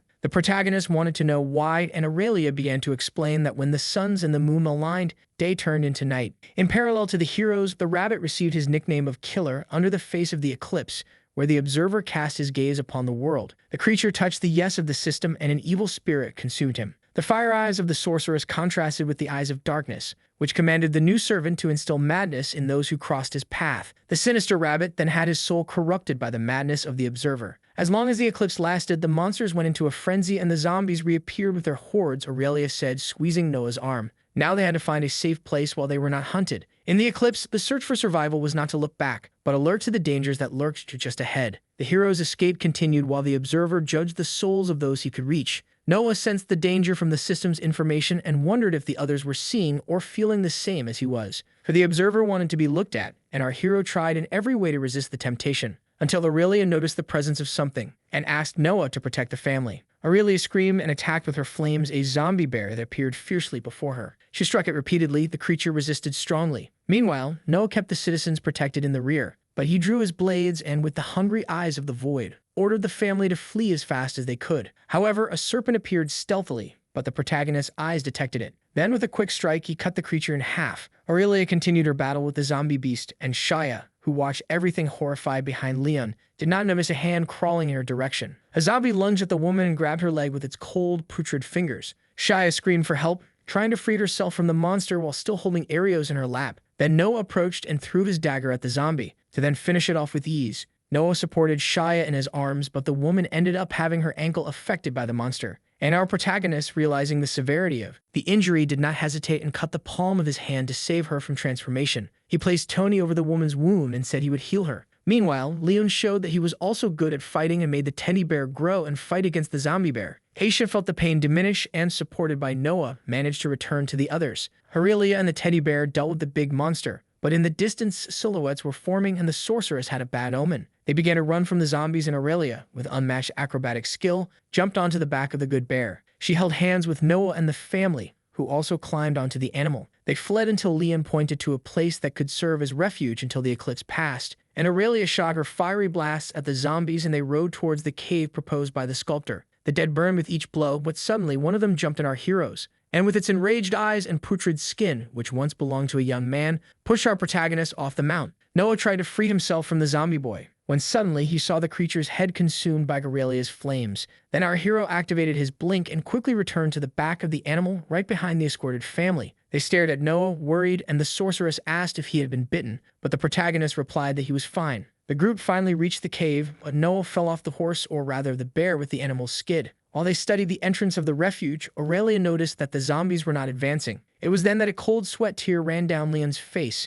as he realized what the possible hiding place was, and a colossal form with sparkling eyes began to emerge from the shadows. But while the enormous creature leaned into the darkness, Aurelia had not realized the danger. Our heroes were cornered between the horde of zombies and the threatening eyes emerging from the cave, and Aurelia was overcome by a sensation she was not used to, until the great dragon snake presented itself, bringing terror and fear to those who faced it. The feeling was so horrible that Noah found himself without hope of staying alive. They could not move, and everything seemed to be the end. The sorceress fought against that absolute power while the fragility of Arios exploded into childish tears. The dragon was leaving its den and sniffed our heroes, who remained petrified. There was only despair, and Noah lamented not being able to save the little boy. But suddenly, something unusual happened in Noah's eyes. The dragon took a liking to Arios, who gently petted it. The happiness and childlike purity were the key. And so the boy received a scale from the dragon, which removed all terror. Relief and peace returned to Noah and the others' consciousness, until the beast returned to the lair where it protected its egg, and they're warned that they could stay until the false night passed. Noah and Aurelia seemed incredulous at such luck, but they showed gratitude for the dragon's maternal instinct, and so they remained hidden until the twilight of time completely faded away. When the coast was clear, they left the dragon's cave and decided to camp, with Leon offering to gather some firewood. Noah looked back and up at the sky, making sure this wasn't a dream, until he acquired the touch of destiny where his luck increased, and he realized that this reality was becoming more and more a part of his being. He slept while they camped, and Aurelia woke him up to switch the watch. Our protagonist got up, stretching contentedly from the rest, until Leon commented on Noah's constitution being high for his level. For him, sleep time was crucial for recovery according to levels, meaning the higher the constitution, the less sleep time needed. So Noah, curious, asked if the man didn't sleep, and Leon replied that he just took short naps. And showing the teddy bear, the sculptor mentioned that it needed repairs after the battle and therefore preferred to use his free time to fix it. Noah said he was surprised by the toy's craftsmanship, and Leon said that Cub was his first sculpture and therefore he had some control over making it grow whenever he wanted. The invention intrigued our protagonist, and so he wanted to know if he felt pain even without being alive. Leon was amused by the concern, but assured the young man that the doll did not feel pain. However, he imagined that if he kept Cub large for longer, he could provide it with a better life. And Noah supposed that the man cared a lot for the little one, leaving Leon somewhat blushing, but revealing that his dream was to make a sculpture indistinguishable from the real.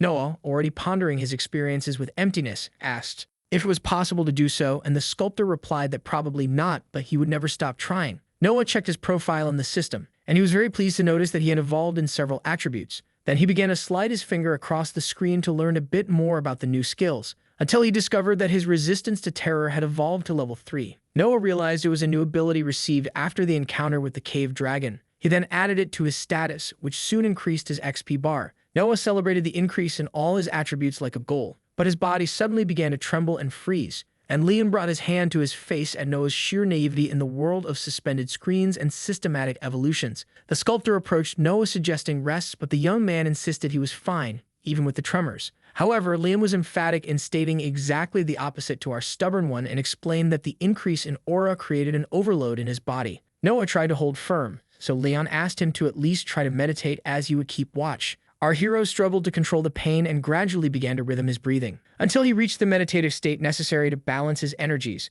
Then his mana regeneration evolved to level 2 and gradually restored until reaching 100%. Leon kept an eye on the young man, who became calmer with the recovery. Then he decided to explain the correct distribution scale of attributes to Noah so there wouldn't be an excess of energy. Noah brought his hands to his chin, absorbing the information, and looked back at the system until he found the option to channel mana to observe the life force interesting. And suddenly, he found himself engulfed by a green energy emanating from all sides. He returned to normal and found himself staring at one of the sleeping bags, until he noticed Shia and Arios sleeping with the dragon scale in hand and discovered that the source of all that energy came from there. Noah asked how the boy's recovery was going, and Leon replied that his fever had almost completely passed, and for that reason he was hopeful. The protagonist suggested that Leon keep the scale hidden, as it had a lot of life force, and the man commented that he would make a necklace and leave the rest of the scale with the boy. The new day arrived, and the three warriors were ready to continue their journey. For at the end of the eclipse, the monsters were exhausted, and Aurelia believed they should reach Windrus before dawn. Leon stepped away from our heroes to wake his wife and child, and Noah took the opportunity to ask the sorceress if she was all right.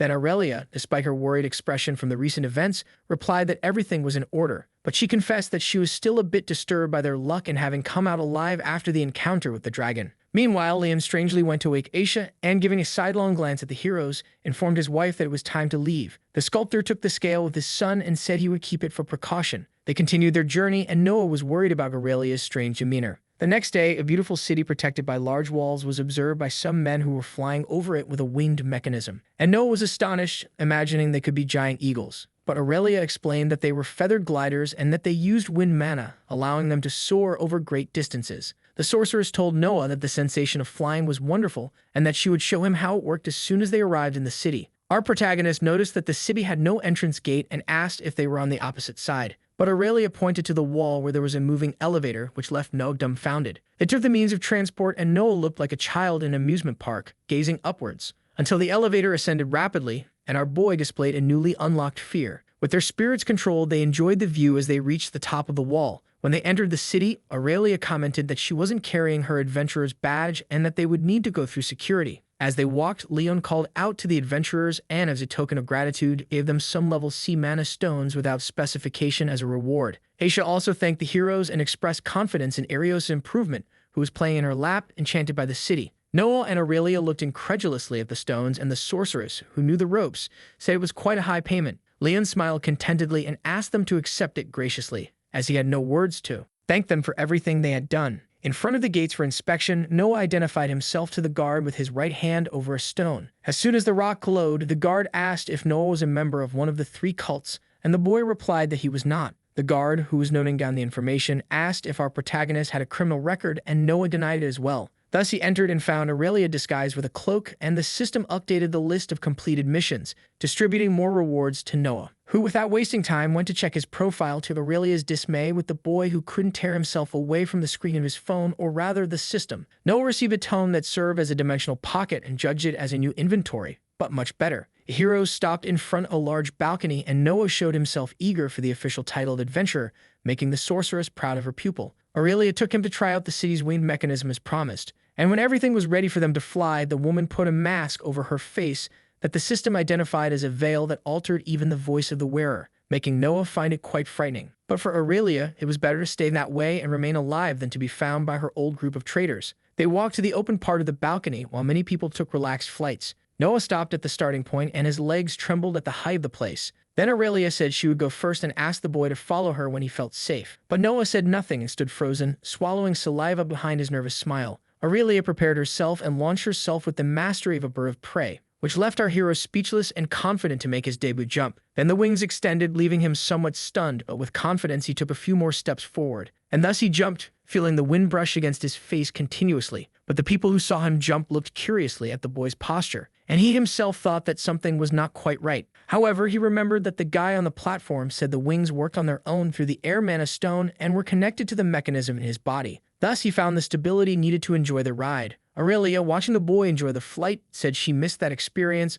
but it was time to hurry to the guild's headquarters. Then Noah leaned forward and overtook the sorceress, betting that the last to arrive would pay for dinner. Noah was flying, spinning like it was the happiest moment of his life, until suddenly he collided with another glider, and he realized that both Aurelia and other adventurers had also joined the race, so he used his blink ability to cover longer distances. But the wing of his mechanism snapped, breaking at the upper shaft. Noah fell, cursing his last generation upon seeing he was barreling towards a vegetable garden. He activated his blink ability again to soften the fall, but the damage to the little garden was already done. At least he managed to get out alive. After the fun, our heroes went to register at the guild, and in front of the door they heard a scream coming from inside. Suddenly, a body was thrown out, and if it weren't for the blink, Noah would have become a bowling pin. Aurelia only had time to turn her head to see the man kiss the mat with gusto, and suddenly, a bipedal lizard type, all about CrossFit, appeared, telling the thug, "Get out of here." Aurelia put her hand to her face, hopelessly remembering that the brute was the master of the local guild. The giant lizard then approached the heroes, asking what they were doing there, and Noah immediately explained that Aurelia had brought him to register as an adventurer,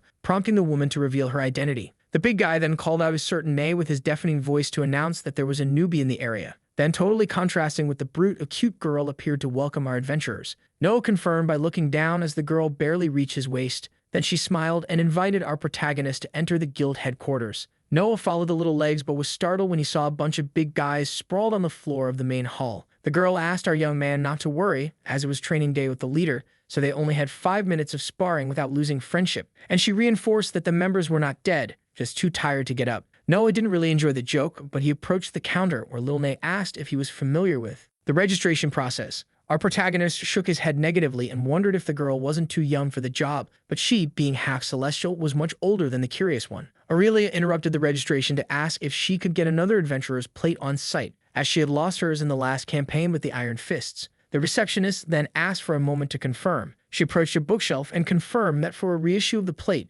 a payment of 12 level F mana stones would be necessary. Aurelia made the payment and received her new adventurer's plate. Then they wanted to know if the sorceress needed anything else, and our heroine said she was giving the green light to make Noah an adventurer, and since he was new in Arander, it was for the receptionist to review everything needed. Noah appeared anxious, but Aurelia asked him not to worry, as it was a necessary formality to protect him even as a citizen, like generating a CPF. Nay explained that foreigners register at institutions and make their payments or swear allegiance to the rulers or administrative bodies, but here it was free. And realizing that Noah did not belong to any affiliations or have an identity card, they would need to make one. The girl also handed over a form to be filled out, which Noah used the system to read like an interactive translator. The protagonist was reading the adhesion term, and Nay commented that he could take as long as he wanted with the contract or ask a specialist to analyze it. Noah followed the girl to a private room where he placed his hand on a stone similar to the one at the city entrance. Before those sacred runes, the little one asked again if he was involved with any of the 3 cults, and logically Noah denied. But Nay, interpreting the lights of the rock, revealed that Noah's answer was a half-truth, and therefore the protagonist should explain himself better. Noah felt the sweat trickle down his face as he thought about how to explain his true nature. Then, without ceremony, he told everything, from how he arrived in that world to the abyssal experiment he eliminated in the mines.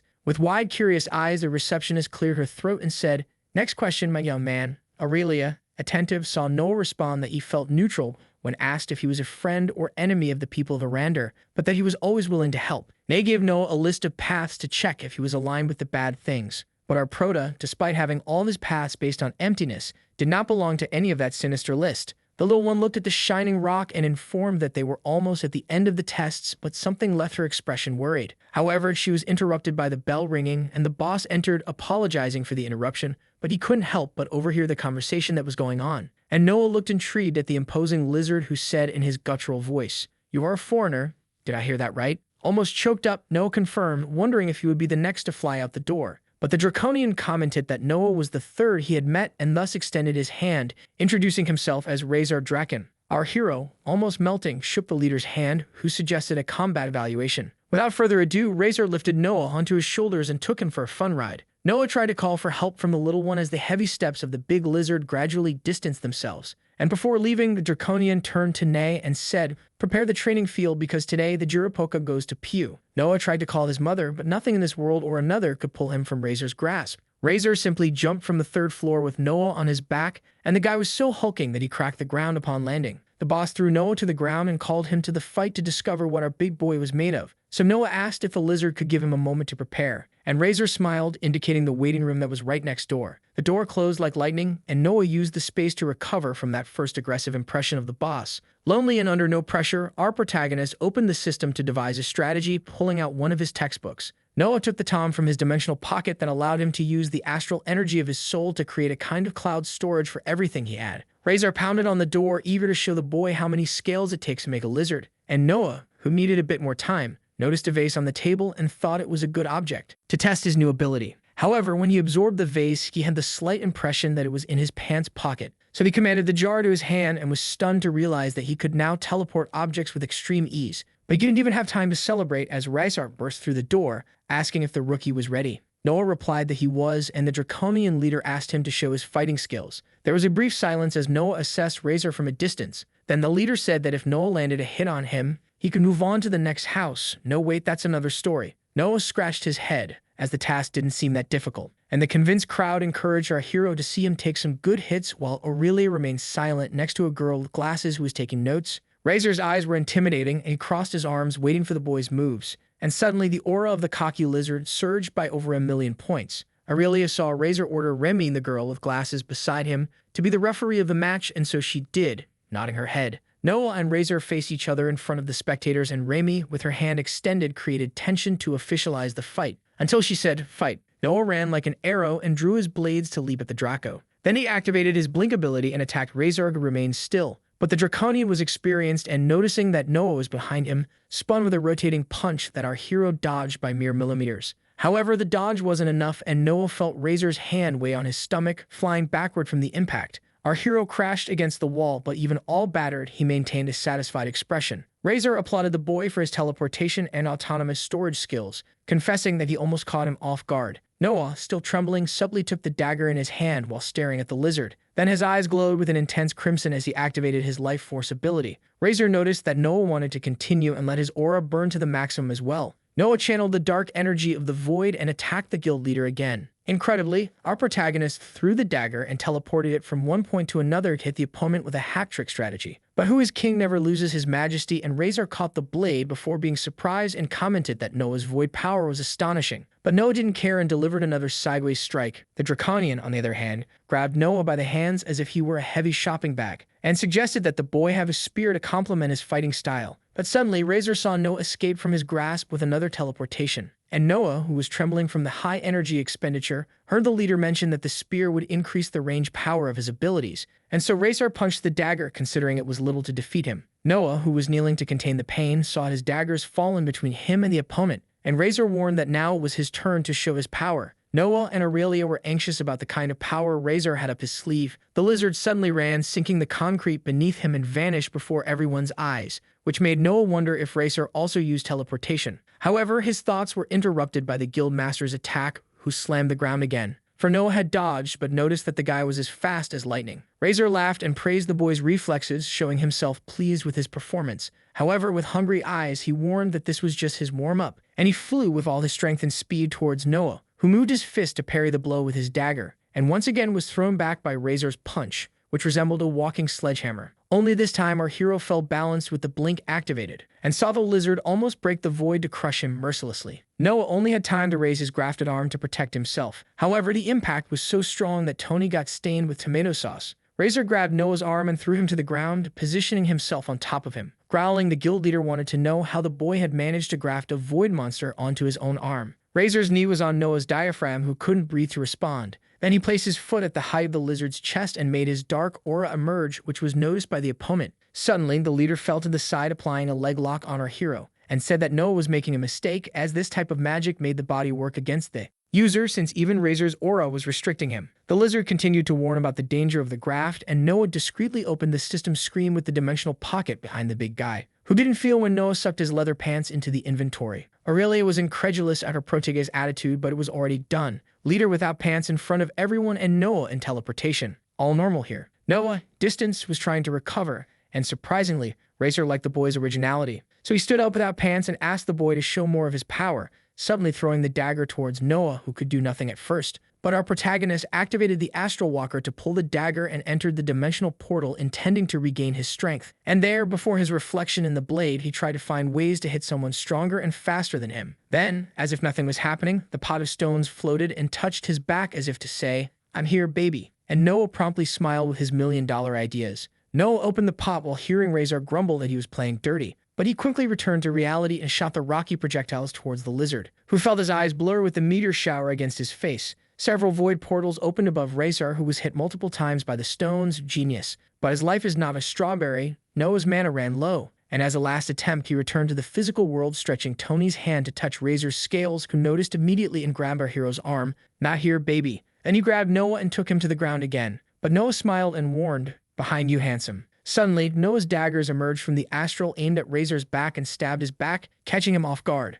Razor stood up and stretched his hand towards Noah, congratulating him on his victory. Then, emphatically, Remy announced that Noah had passed the combat test, and the crowd applauded, incredulous and excited. The adventurers who witnessed Noah's victory wanted to know his rank at all costs, and one of them, with a book in hand, exclaimed that he was the 48th, being in the top 50. Noah couldn't move a muscle in the face of the ovation. He, not understanding what was happening, questioned Remy about the commotion. Then the girl explained that they had a record of how long they lasted in fights against the master, as today Razor had already fought 174 times against adventurers of rank D and above. Noah was in shock, but not because of his position, but because the big lizard had fought, counting on him, 175 times that day. Noah was surprised by the amount of evolution achieved solely through sparring training, but the main thing was the blink ability that reached level 10, allowing him to access astral rifts, and he wondered how far he could teleport now. Then he went to read about the structure of space and found it interesting to be able to peep between realms, becoming increasingly resistant to magic. Noah walked through the guild headquarters until he opened a door and saw Aurelia talking to Na,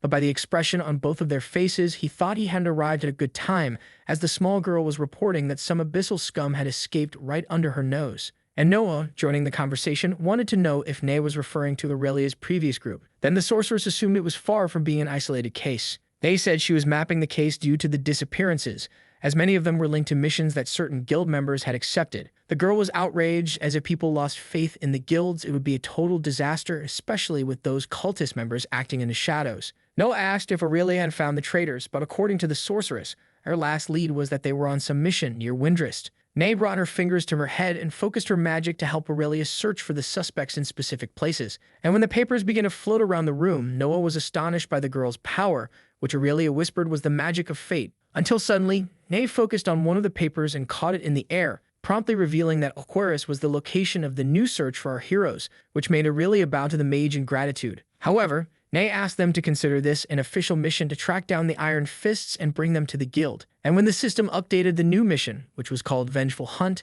the small receptionist only asked for one thing: bring one of them back alive. After the day at the guild, Noah wanted to buy a spear, and Aurelia told him to follow her, as if she knew the right place for that. Sorceress guided Noah through a kind of tunnel, and the boy felt somewhat apprehensive about the place as they descended a staircase. Then they reached a wooden door with a sign hanging, and Aurelia turned the doorknob while greeting someone named Josiah who was in the room. The boy opened a genuine smile and seemed quite familiar with the fire parakeet, but that nickname is only for those close, you see, chat. He hugged Aurelia, saying he missed her, and the sorceress returned the affection sincerely. Then she introduced Noah, who waved somewhat shyly at the young man with an easy smile, who promptly shook our protagonist's hand cordially. Aurelia mentioned that Jose came from a renowned family of craftsmen and had become a great friend of hers, also being responsible for making her gauntlets. The young man then smiled modestly, and noticing that Aurelia wasn't wearing the gauntlets, wanted to know what had happened. The sorceress explained that she had been captured by the cultists and lamented losing all her equipment. But Josiah, all cheerful, said he had a new fire spell in hand and was eager to test it, and Aurelia was definitely the right person for that. Without further ado, the sorceress accepted, to the delight of the good vibes boy, and not forgetting Noah, of course, who wanted a spear that matched his fighting style. Josiah then asked our hero to accompany him to choose the perfect spear. Noah followed the boy into a room with various weapons displayed side by side. Then Josiah showed an invoked spear that had a triple attack ability when executing a strike almost simultaneously. Noah saw the craftsman show another spear in a spiral shape that sent blades of wind through magic. With so many options, Josiah left our hero free to make his choices. Noah walked through the arsenal until something caught his attention. A red spear imbued with blood, so powerful that it could even kill its wielder. And with great interest, our protagonist asked to take a look, and he was drooling over the weapon that was imbued with a crimson rot of a dying warrior spirit remaining from the sacred Valkyries. Noah chose his spear and wanted to know how much it cost, which left Jose somewhat perplexed. Jose dropped his friendly demeanor and tried, politely out of respect for Aurelia, to inform Noah that the Makeover spear was not for sale. The young man, holding the shaft with a cloth, explained that he only kept the spear in his arsenal because he hoped to remove its crimson rot magic. Noah looked seriously at the young man as he explained that if a Lin were infected by the spear's magic, the only option for healing was to amputate it, in addition to needing a resistance to rot that few people in the world possessed. Noah raised his eyebrows mysteriously and lifted his grafted hand, asking to at least conduct a test. However, Jose appeared hesitant and warned that the magic could destroy even his false arm, so he apologized but said the deal would not be closed. Nevertheless, Noah tried to persuade the young man and claimed to have certain traits that would allow him to wield that weapon. Suddenly, Aurelia's voice emerged at the door, asking to let the protagonist take the weapon, as that conversation had dragged on too long, and Jose, incredulous, reminded his friend how dangerous rot magic could be. Aurelia agreed with the craftsman but mentioned that she had seen Noah bombarded by necrotoxins and still came out unscathed. Moreover, if Jojo refused, the clever one would simply teleport in the dead of night and steal his spear anyway. The craftsman nearly choked upon learning that Noah had teleportation skills. Then, reluctantly, he sold the spear for 8 Class D mana stones and warned that the cautious live longer.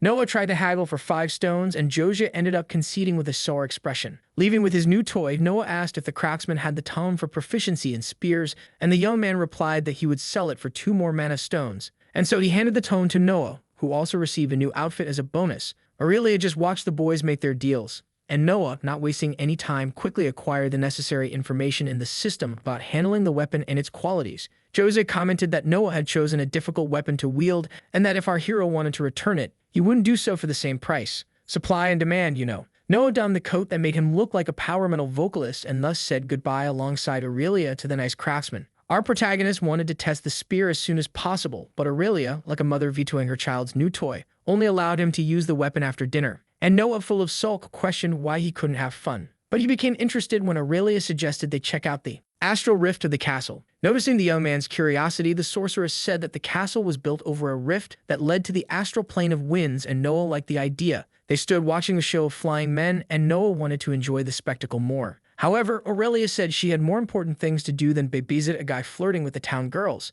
And despite accepting the lecture, our protagonist justified that he just wanted to stay until the song ended, as he wasn't flirting. But the guy couldn't stop looking back, and Aurelia nearly punched the stud in the face. Noah admitted that the herb-selling girl was cute, but Aurelia disillusioned him by saying she was nothing more than a herbalist thief. Aurelia explained that these girls targeted tourists, inviting them to drink by offering their herbal specialties. But then they would steal even their underwear if necessary. Noah, still smitten, commented that the drinks didn't affect him. So the sorceress let go of his hand and went ahead, impatient with testosterone. They arrived at a large castle where the local governor lived. Aurelia stopped and stared at its towers, and Noah approached without saying anything. The sorceress told him that there was also the temple of Avera, the goddess of winds and wisdom. And according to legends, she was responsible for opening the astral rifts in that region, which made Noah wonder if the gods could open them at will. Aurelia confirmed in response, but mentioned that there were rifts capable of opening on their own in nature. Noah also wanted to know a bit more about the deity Avera, and Aurelia said that if they were lucky, they would find her in the temple. And to ensure that nothing would go out of control, she advised Noah to show respect if the goddess appeared. So to defend himself, Noah replied that he wasn't 4 years old. However, for Aurelia, 4 years was a mature age for someone throwing a tantrum over a spear.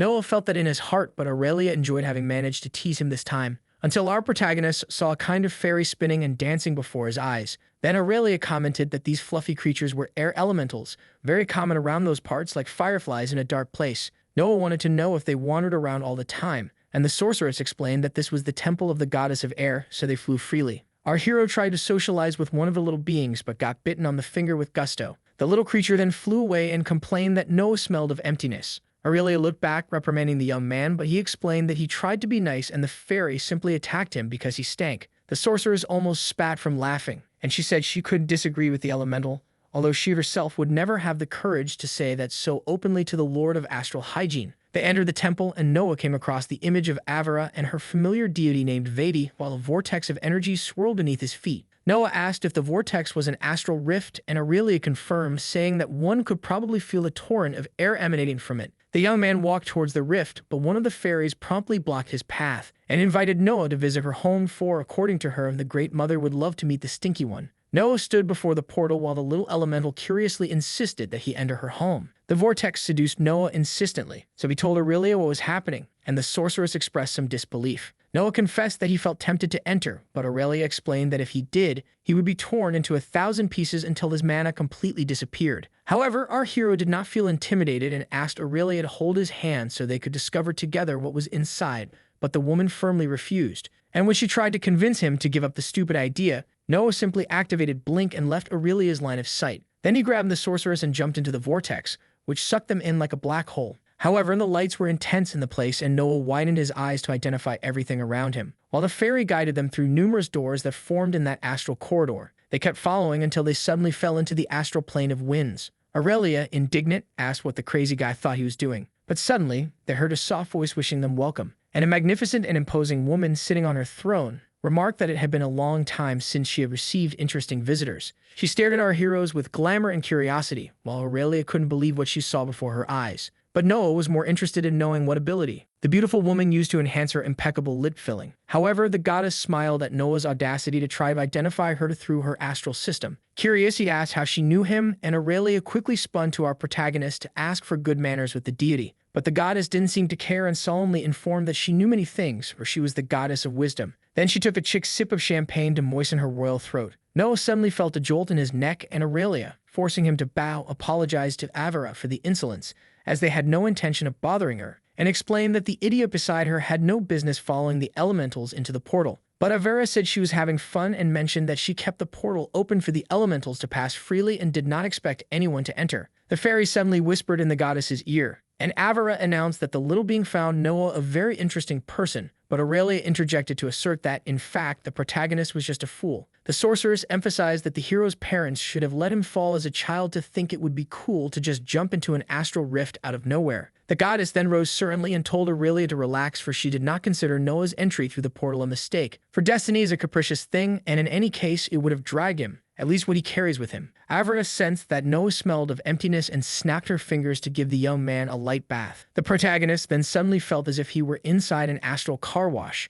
and found it strange that after everything, he was still dry. Avera elegantly descended the steps of her throne and said she cleaned the dirt that Noah had collected in Arander, especially the little parasite of emptiness he had created. Then she floated close to the young man and simply opened the system screen to remove the Kremunhouse spear he had bought from Josiah. Avera commented that the weapon belonged to a member of the Scarlet Valkyries that was once led by Relina. She examined the spear and said that now she could see its contamination, but revealed that even that rot could become a blessing if used correctly. Avera revealed that Noah had received the touch of Relina on his destiny and asked if he was aware of it and if she had returned after the incident. But the protagonist had no idea who the goddess was talking about or even that the spear had anything to do with her. Then Aurelia explained that Relina was an ancient goddess of war who led the valuable order of the Valkyries. Avera said that the spear was one of her weapons and that Noah needed to find the goddess, as he was marked in his destiny. Then suddenly, our protagonist had a lapse of memory, and from his subconscious he awakened the vision of the goddess trying to save him. But despite his efforts, he was confused.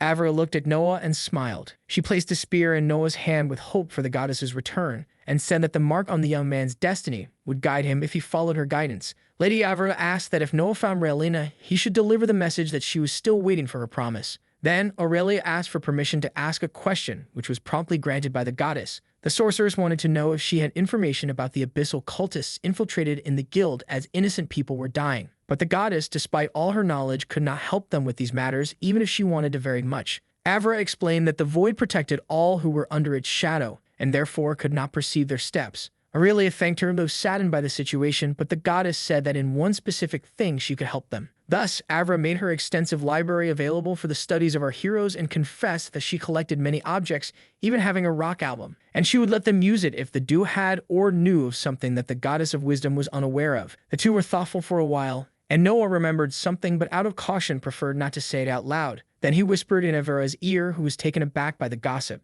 Aurelia watched everything with her blank expression, but Noah assured the goddess with familiarity that the guy from the exclusive subject was still considered a legend. Avera granted the heroes access but asked that they not disturb Vadi, as she was not very fond of strangers. As they left, Aurelia wanted to know what Noah had said to the goddess, and he explained that it was a gossip from the rock world of his realm. Avera continued to drink her divine champagne, and Noah, not missing the opportunity, told the sorceress that she could no longer underestimate his dealings with the gods. Noah was enjoying the knowledge in Avera's books. until he decided to wake up Tony, the sleepiest arm in history, to have a chat. So our protagonist took off the ring of victual that he still kept with him and told the little hand that it might want to go out and have some fun. Noah put the ring on his finger and asked Tony if he could inhabit the artifact. A dark energy began to emerge from the arm, and the boy understood it as a yes. And suddenly, Tony's eye began to compress and transform itself to the cultist ring. Noah had fun with the situation while the parasite observed everything. Our protagonist asked if the eye could detach from the ring, and after a few attempts, Noah saw wings forming on the parasite, which transformed into a small eye bat.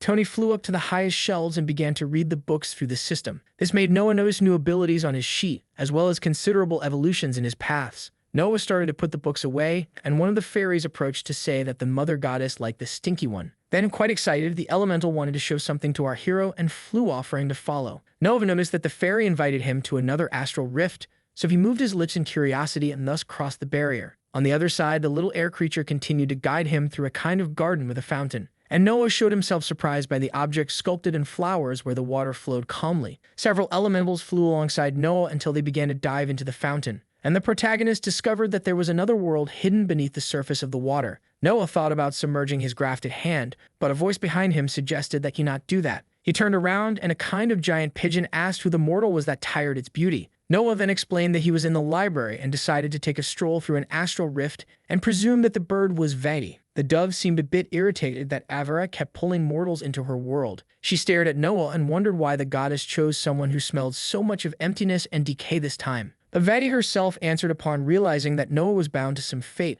and thus it was not Avera's fault that the stinky human was present. Noah, still somewhat confused about this fate thing, asked the blue dove how it worked that he had been guided there and such. She then explained that, although there are infinite possibilities, the guided fate is the one most likely to happen. Noah was then taken aback when Vati said that he had a connection to that place and therefore fate would lead him there anyway. However, with fate or not, our protagonist disturbed Vati's sleep, who asked him to leave before she became furious. Noah bowed and asked permission for a question to the blue dove, who turned curiously towards the young man. He then told her about his spear and that he had tried in every way to find ways to use it, but he found nothing in the library that spoke about the sinister magic trapped within it. Vati examined the weapon and commented that it was imbued with Rot V, and that there was no cure to its touch, or even potions or healers would only worsen the damage caused. Noah inquired about what to do, and the dove replied that he should connect with the spirit of the spear, letting it run freely within his being. For then the spirit would recognize him as its master, but Noah would have to master the force before the rot consumed him completely. Noah stared at the spear, and promptly the system updated his mission to bond with the spirit. It was enough for the protagonist to remove the cloth that covered the weapon and present himself as the guy who took risks. Vati thought it was foolish of the young man, but she was willing to watch the spectacle until the end, which, regardless of the outcome, would be etched in her mind. Noah looked at the dove and said, "Watch and you will see." Then he inflicted himself with the rot, which was soon flagged by the system, but curiously his and Tony's abilities resisted all types of diseases manifested by the spear. And suddenly it happened. The red screen asked if Noah would like to create the bond. Noah touched yes and suddenly was transported to a rift or part of the weapon's consciousness where various bodies and skeletons were piled over a river of blood. With the silhouette of a man watching him in the background, Noah then asked in shock what kind of place that was.